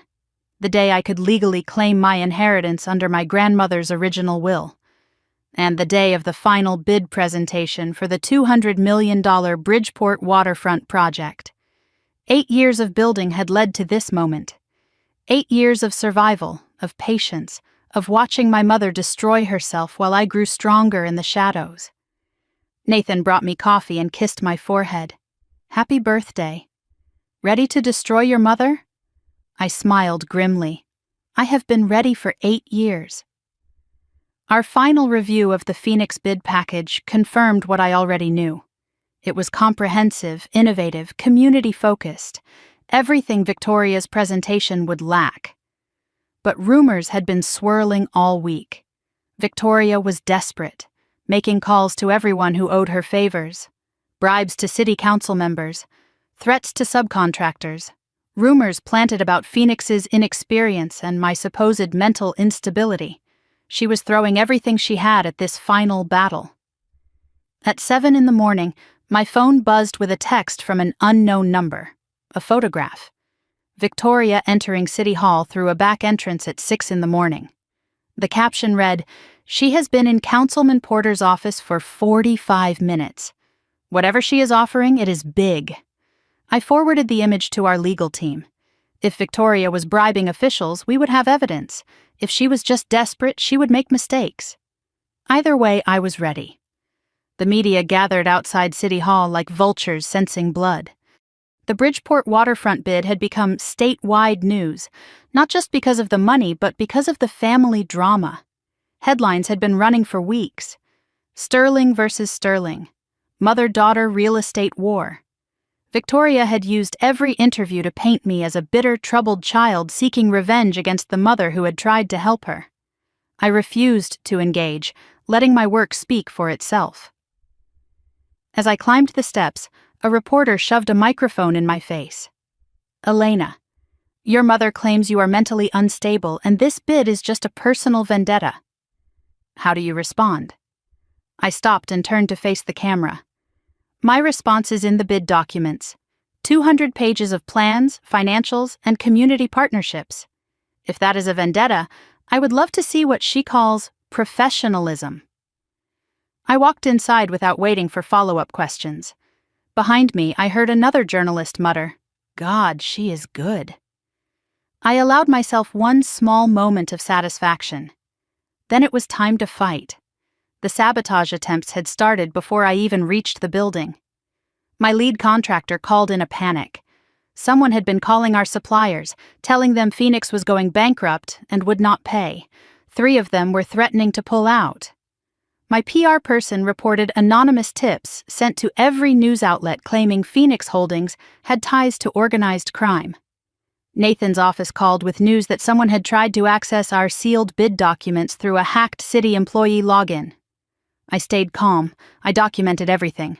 I called suppliers personally and reassured them with bank statements proving our solvency. Legal sent cease and desist letters to media outlets publishing unverified claims. We reported the hacking attempt to Agent Webb, adding another item to Victoria's growing file. She was fighting dirty. But dirty fighting leaves fingerprints. The city council chambers were packed. Media, investors, community members, industry professionals. Victoria sat on one side of the room. I sat on the other. The first time we had been in the same space since I confronted her in that conference hallway. Sterling Properties presented first. Victoria took the podium with decades of experience radiating from every gesture. Polished, confident. Her presentation was slick. Glossy renderings, a celebrity architect, promises of jobs and tax revenue that sounded impressive until you looked closely. I noticed what the council might miss. The financials were vague, the timelines were unrealistic, the community benefits were promises without specifics. A council member asked about Sterling's debt-to-equity ratio. Victoria deflected smoothly. "Our financials are solid." Next question. Another asked about the FBI investigation into Sterling's accounting practices. Victoria's face tightened almost imperceptibly. Unfounded allegations from disgruntled former employees. The room shifted uncomfortably. Everyone had read the news. My turn came, and I approached the podium with my heart pounding but my voice steady. My presentation was everything hers was not. Detailed, transparent, community-centered. I showed actual letters of support from local businesses. Guaranteed local hiring commitments with penalties if we failed to meet them. Partnership with the community college for job training programs. Full financial transparency with every number available for review. Halfway through my presentation, I noticed Victoria whispering urgently to her lawyer. Something was wrong. I kept presenting but watched from the corner of my eye. Then Victoria stood abruptly and walked out of the chambers. Her lawyer followed, phone pressed to his ear. Something had happened. Something that could not wait. I finished my presentation, answered the council's questions thoroughly, and stepped down from the podium. Whatever had rattled Victoria, I would find out soon enough. And I had a feeling it was very bad news for her. 2 hours later, both teams waited in the hallway outside the chambers. The doors were closed for deliberation. The tension was suffocating. I stood with Nathan, Meredith, and our team. Victoria stood alone. Richard was nowhere to be seen. Her lawyer was still on the phone, pacing near the windows. Victoria's composure had shattered. Her makeup was smudged. Her hands trembled visibly. Whatever news she had received during my presentation had broken something in her. The doors finally opened. The council president approached the podium. After careful deliberation, the Bridgeport City Council has selected the proposal that best serves our community's interests. She paused. The room held its breath. The $200 million waterfront redevelopment contract is awarded to Phoenix Holdings. My team erupted in cheers. Nathan grabbed my hand and squeezed tight. Meredith was crying, happy tears for the first time in years. I looked across the room at Victoria. She did not react to the announcement. She just stood there, frozen, staring at me with an expression I had never seen before. Not anger, not hatred, fear, pure, undiluted terror. Her phone buzzed. She looked at the screen, and what little color remained in her face drained completely. Her hands shook so badly she dropped the phone. It clattered on the marble floor, screen facing up. I was close enough to read the notification. FBI, warrant issued. Call immediately. The walls were closing in on Victoria Sterling, and she finally knew there was no way out. 1 hour after the vote, I stepped out of our victory celebration to take a call. Unknown number. Richard's voice on the other end, broken and desperate. Elena, do not hang up, please. I need to talk to you. I almost ended the call immediately, but something in his voice stopped me. He sounded terrified in a way I had never heard before. The FBI raided our home this morning, he said. While Victoria was at City Hall, they took everything. Computers, files, safe contents? Good, I replied coldly. You both deserve it. You do not understand. It is worse than you know. Victoria did not just forge the will. She has been embezzling from Sterling Properties for years, tens of millions. The company is hollow, debt hidden through fake subsidiaries. My blood ran cold. How hollow? Richard's explanation was devastating. Victoria had taken out massive loans using Sterling shares as collateral. The Bridgeport bid was her last chance to generate cash flow to cover the gaps. Without it, Sterling Properties would collapse within months. And there was more. She has been paying the Harrisons with company money to keep them quiet about something, he said. The Harrisons! The family Victoria had tried to sell me to. Something else? I demanded. What something else? Richard's voice cracked. Your father. The Harrisons helped cover it up. Their son, the one Victoria tried to force you to marry, he was the one who cut the brake lines. Victoria paid them to make it look like an accident. I stood in that hallway, phone pressed to my ear, and felt my entire understanding of my life rearrange itself. Harrison Jr., the violent man I had refused to marry at 17, had murdered my father when I was 5 years old. Victoria had paid his family to do it, then tried to sell me to them as a bride to keep the secret buried forever. It was not just business. It was not just greed. It was monstrous beyond anything I had imagined. Why are you telling me this now? I asked, my voice cold as steel. Because Victoria is going to prison, Richard replied, and I am trying to stay out. I will testify to everything. But I need your help. I need immunity. I processed Richard's revelations in the silence of the empty hallway. Nathan appeared in the doorway, sensing something was wrong. What about the Harrison family? I asked Richard. Are they still a threat? They are already negotiating with the FBI, he said. Everyone is trying to make deals. It is every man for himself now, and the evidence? The proof of what they did to my father? Harrison Sr. kept records. Insurance, he called it. The FBI has it now. It is over, Elena. All of it. Victoria's entire house of cards is collapsing. I told Richard I would have my lawyers consider immunity, but made no promises. If he was lying, if this was a trap, I would personally ensure he spent the rest of his life in prison next to Victoria. He said he understood. I hung up and told Nathan everything. The Harrison involvement, the embezzlement, the imminent collapse. His face went from shock to grim satisfaction. So we did not just win the bid, he said. We won everything. I shook my head. Not yet. Victoria is still free. The board has not removed her. And I still do not have my inheritance. My phone buzzed. A text from Agent Webb. Ms. Sterling. Arrest warrant issued for Victoria Sterling. Charges include fraud, forgery, obstruction of justice, and conspiracy to commit murder. She has 24 hours to surrender. Thought you should know before it hits the news. Conspiracy to commit murder. They believed us. They had enough evidence. My mother was about to be arrested for killing my father. I waited for satisfaction, triumph, closure. But all I felt was empty. And then, slowly, relief. The weight I had carried for 8 years was finally about to lift. Nathan drove me home that night as news vans gathered outside Sterling Properties headquarters. The story was breaking everywhere. By morning it would be on every channel in the country. But Victoria was not answering her phone. Her lawyer claimed not to know her location. The FBI was searching, but she had not been seen since leaving City Hall.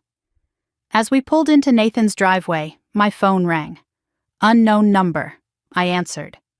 Victoria's voice, eerily calm, almost peaceful. Hello, sweetheart. I suppose you think you have won. My heart stopped. Where are you? Does it matter? I just wanted you to know. This is not over. It will never be over. You took everything from me. And before they put me in handcuffs, I am going to make sure you understand what it feels like to lose everything too. The line went dead. I looked at Nathan, ice in my veins. She is planning something bad. We had 24 hours before Victoria had to surrender, and in that time, a desperate woman with nothing left to lose could do a lot of damage. Midnight came and went without word from Victoria. I paced Nathan's living room, checking my phone every few minutes, unable to sleep. Security was posted outside. Meredith had been moved to a different safe house as a precaution. The FBI was searching, but Victoria had vanished completely after her threatening call. 12 hours since she promised to make me understand what it felt like to lose everything. Nathan tried to get me to rest, but I refused.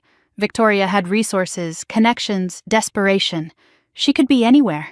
Fleeing the country, hiding locally, planning something terrible. I kept replaying her words. This is not over. It will never be over. What did Victoria have left to take? Meredith was safe. Nathan was here. The company was won. The inheritance was secured. Unless she was planning something I could not predict. Something beyond business or money. Something personal and permanent. At 2 a.m, my phone rang. Agent Webb, we found her, he said. Where? My heart pounded so hard I could barely hear his response. The cemetery. She has been there for hours, apparently, sitting by your grandmother's grave. Something twisted in my chest.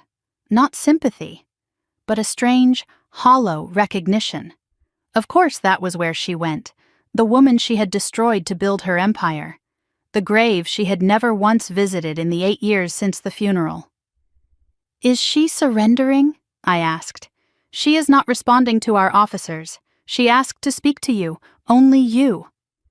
I looked at Nathan, who was already grabbing his keys. Tell her I am on my way.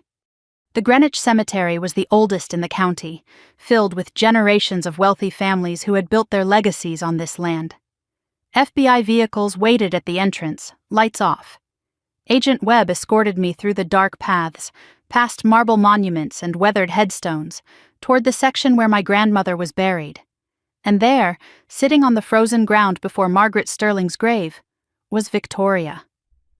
She looked smaller somehow, older, the designer clothes wrinkled, makeup gone, a bottle of wine beside her half empty. She did not turn when I approached. Did you know your grandmother hated me? She said to the headstone. From the very first day I married her son. She was a good judge of character, I replied. Victoria laughed bitterly.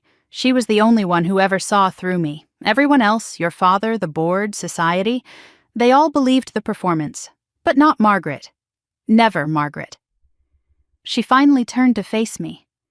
That is why I had to destroy her, before she destroyed me.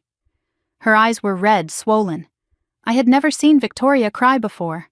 Not once in my entire life. I did not plan to kill him, she whispered, looking back at the grave.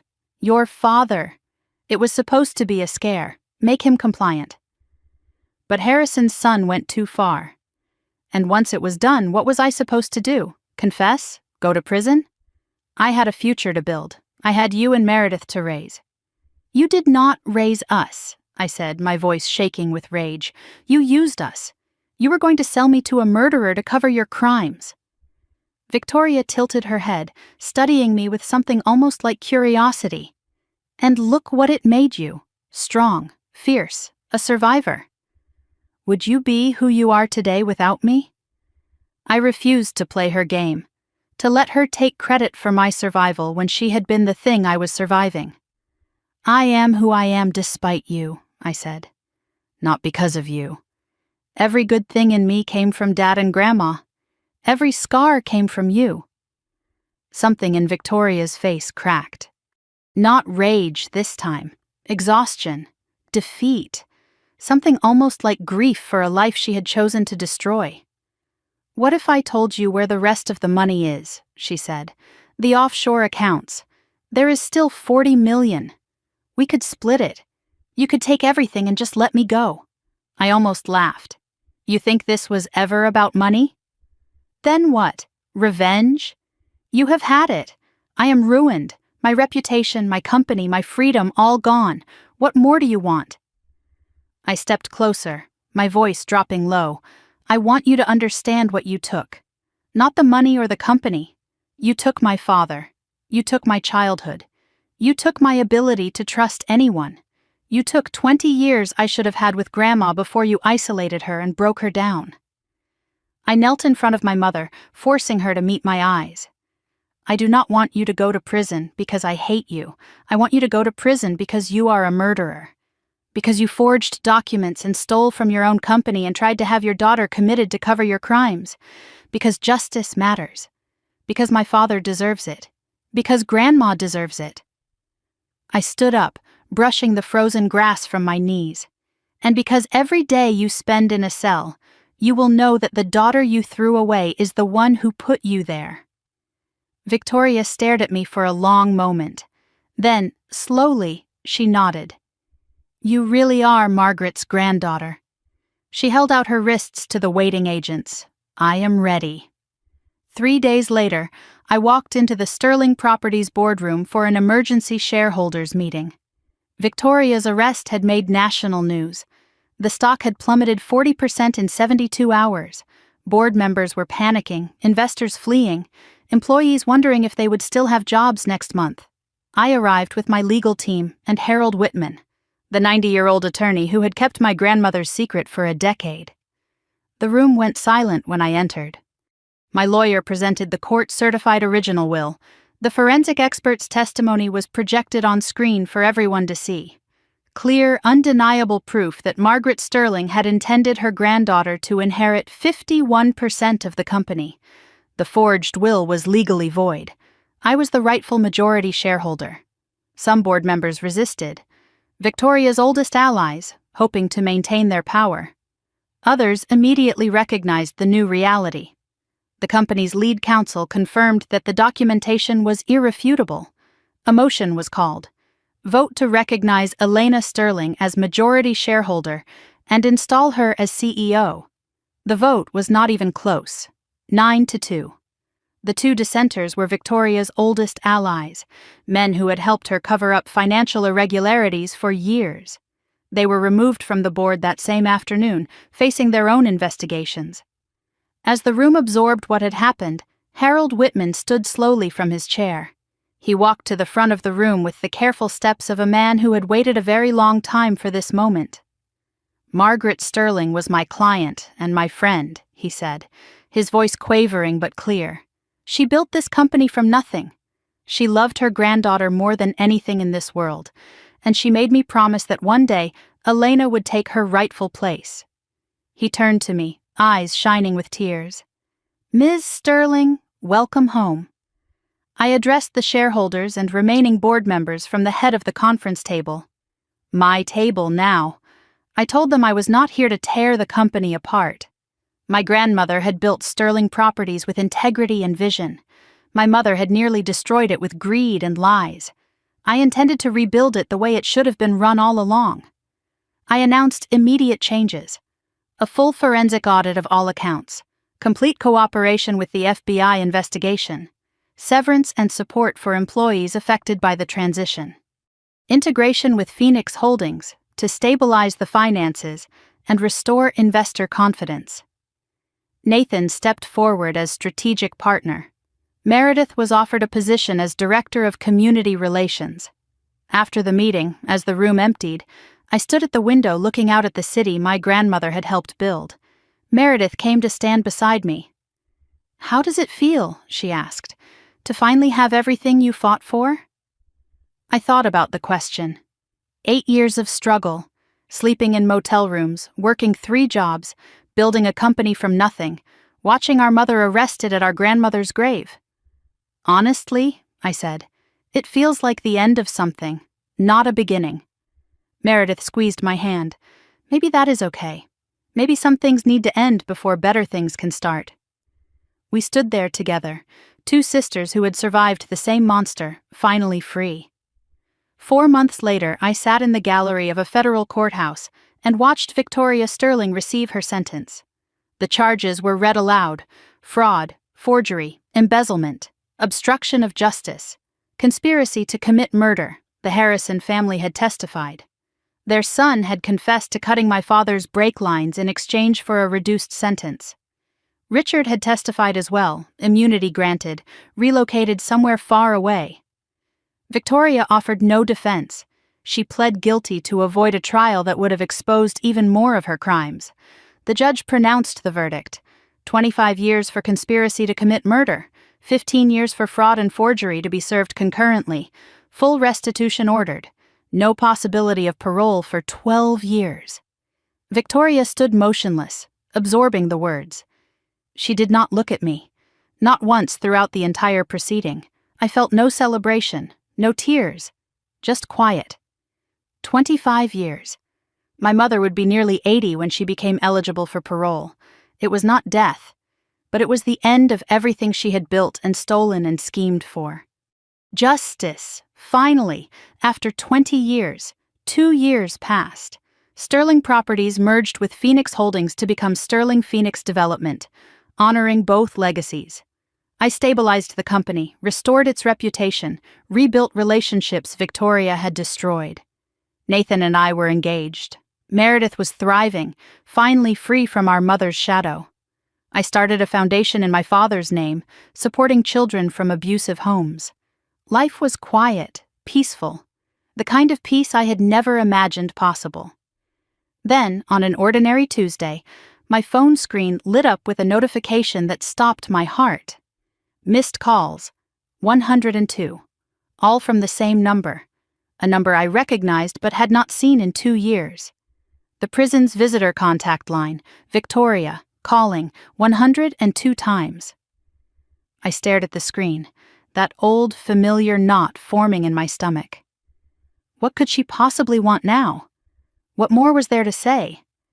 Nathan saw my face and came closer. "What is wrong?" I showed him the screen. He went very still.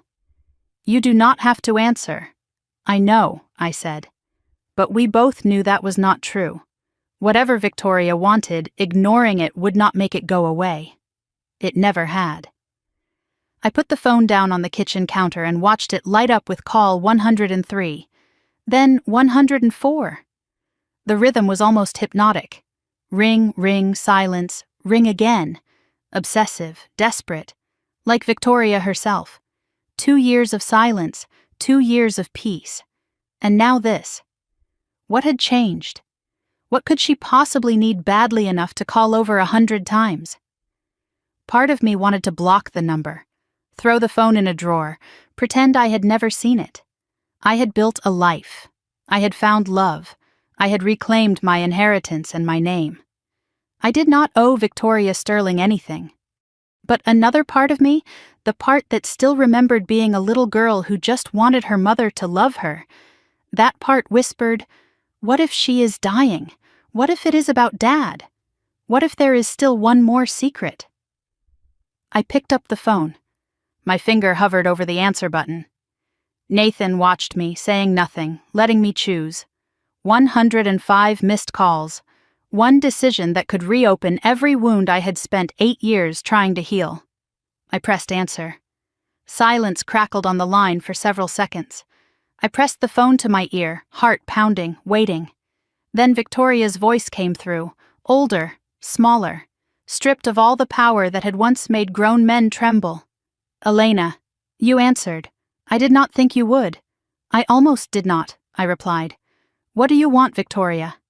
The use of her first name instead of mother was deliberate, a reminder that she had forfeited that title years ago. I heard her take a shaky breath before speaking. "I am sick, Elena. Cancer. The doctors say I have maybe a year, probably less." I waited for the gut punch, the devastation, but it felt more like a door closing on a room I had already left.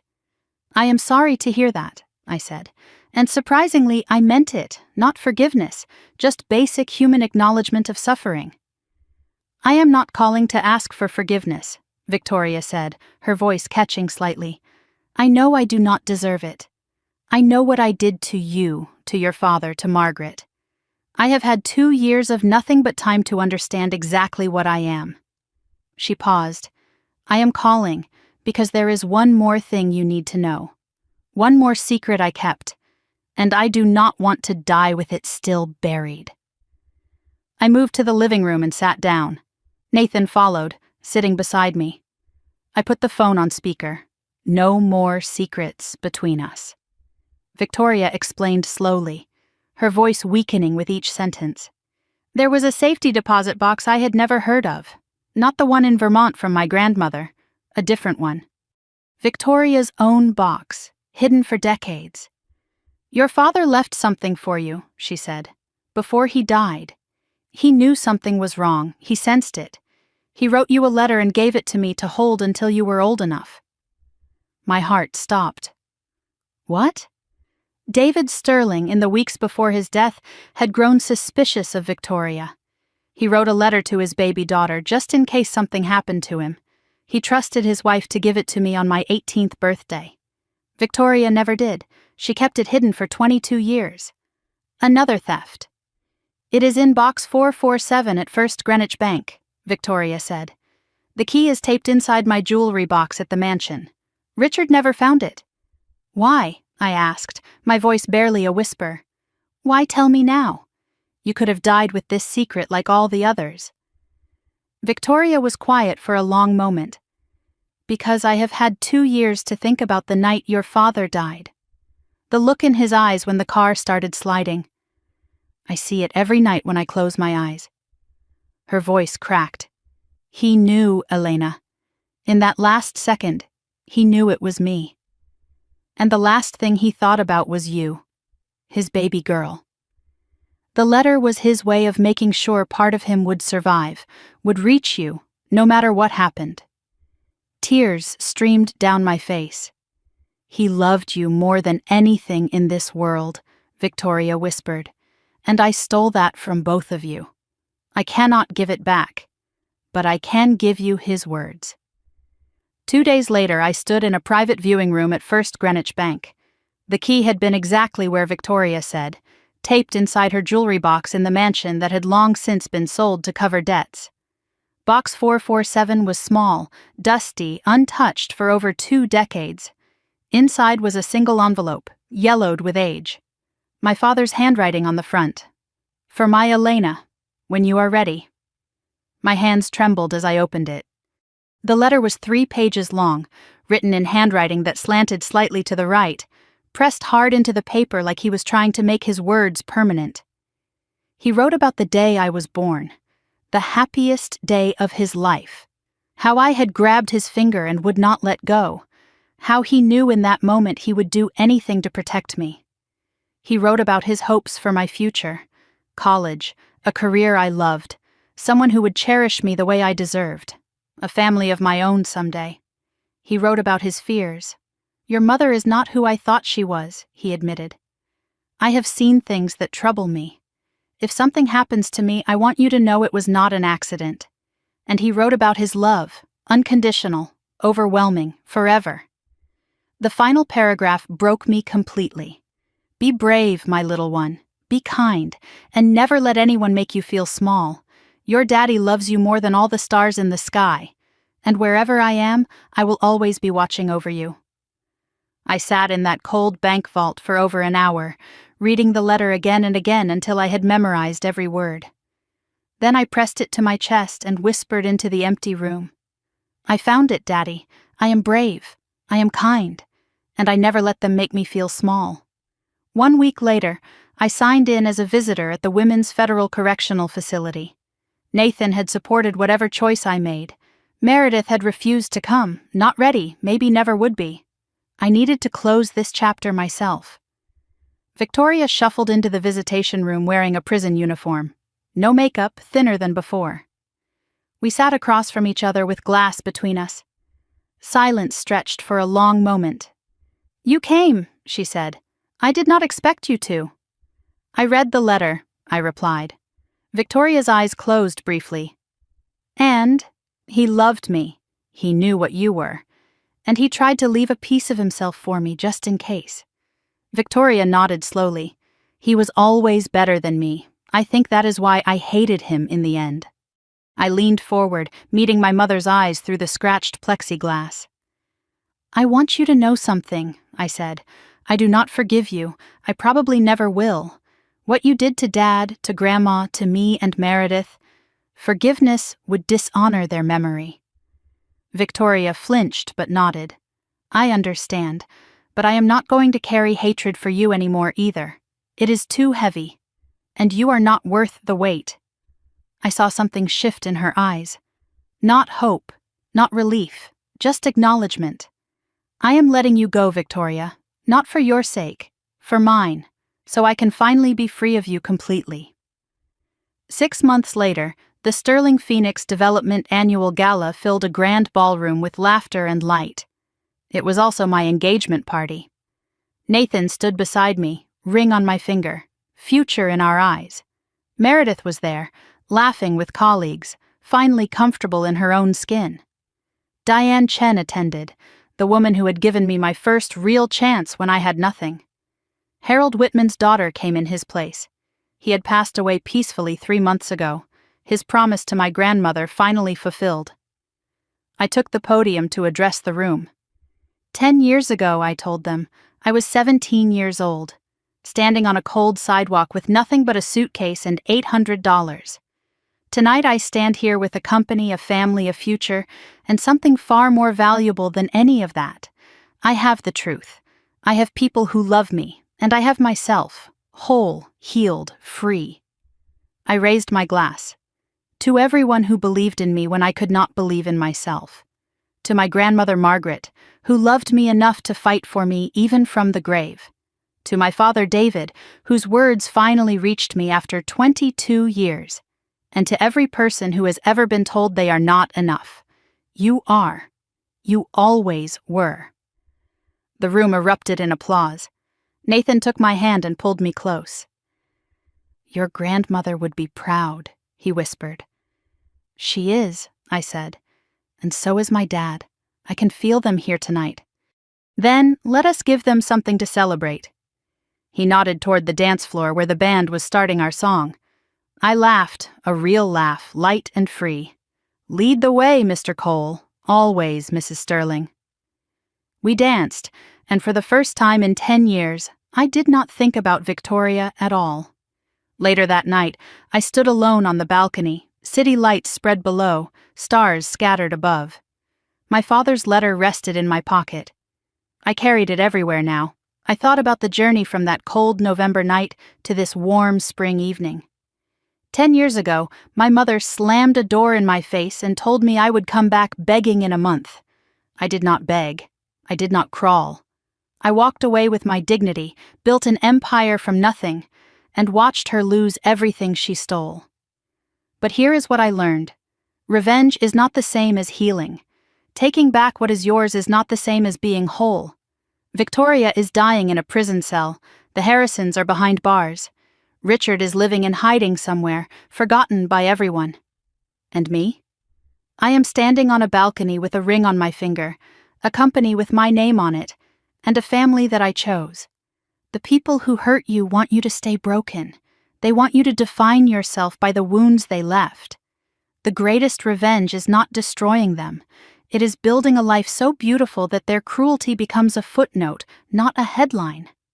Nathan appeared in the doorway, silhouetted by the warm light from inside. "You okay out here?" I turned, slipping my father's letter back into my pocket. "Better than okay. I think I am finally finished." Finished? With the old story. The one where I am the victim, the outcast, the daughter who was thrown away. I walked toward him, taking his outstretched hand. I am ready to write a new one. One where I am just Elena. Not Victoria's daughter, not the girl who was kicked out. Just me. Nathan smiled, pulling me inside toward the light and music and laughter. I cannot wait to read it. And for the first time in 10 years, neither could I. So now I will ask you the question that started this whole story. The one that has been living in my heart since that cold November night when I was 17. If the people who threw you out, who told you that you were nothing, who watched you break and called it discipline, if they showed up years later with empty hands and desperate eyes, would you open the door? Would you let them back into your life? Would you forgive what they did? Or would you let them stand outside in the cold, feeling exactly what they once put you through? I answered that call. I read my father's letter. I visited Victoria one last time. But I did not open the door. Not all the way. Some doors are meant to stay closed. Some people do not deserve a second chance. And sometimes the kindest thing you can do for yourself is walk away. Not with hatred, but with freedom. My name is Elena Sterling. I was kicked out at 17 with nothing. And 10 years later, I have everything that matters. Not because I got revenge, but because I refused to let my mother's cruelty define my life. If you are going through something like this, if someone is trying to break you, control you, throw you away, I want you to know this. You can survive. You can rise. And you do not have to become as cruel as they are to win. You just have to outlast them. Outgrow them, outshine them, and one day they will be the ones making 102 calls that you do not have to answer. If this story meant something to you, leave a comment and tell me what you would have done. Would you have answered the call or let it ring? Share this with someone who needs to hear it. And subscribe to this channel for more stories of survival, justice, and the beautiful revenge of living well. Remember, the best revenge is not destruction. It is becoming someone they can never touch again. Until next time, stay brave, stay kind, and never let anyone make you feel small.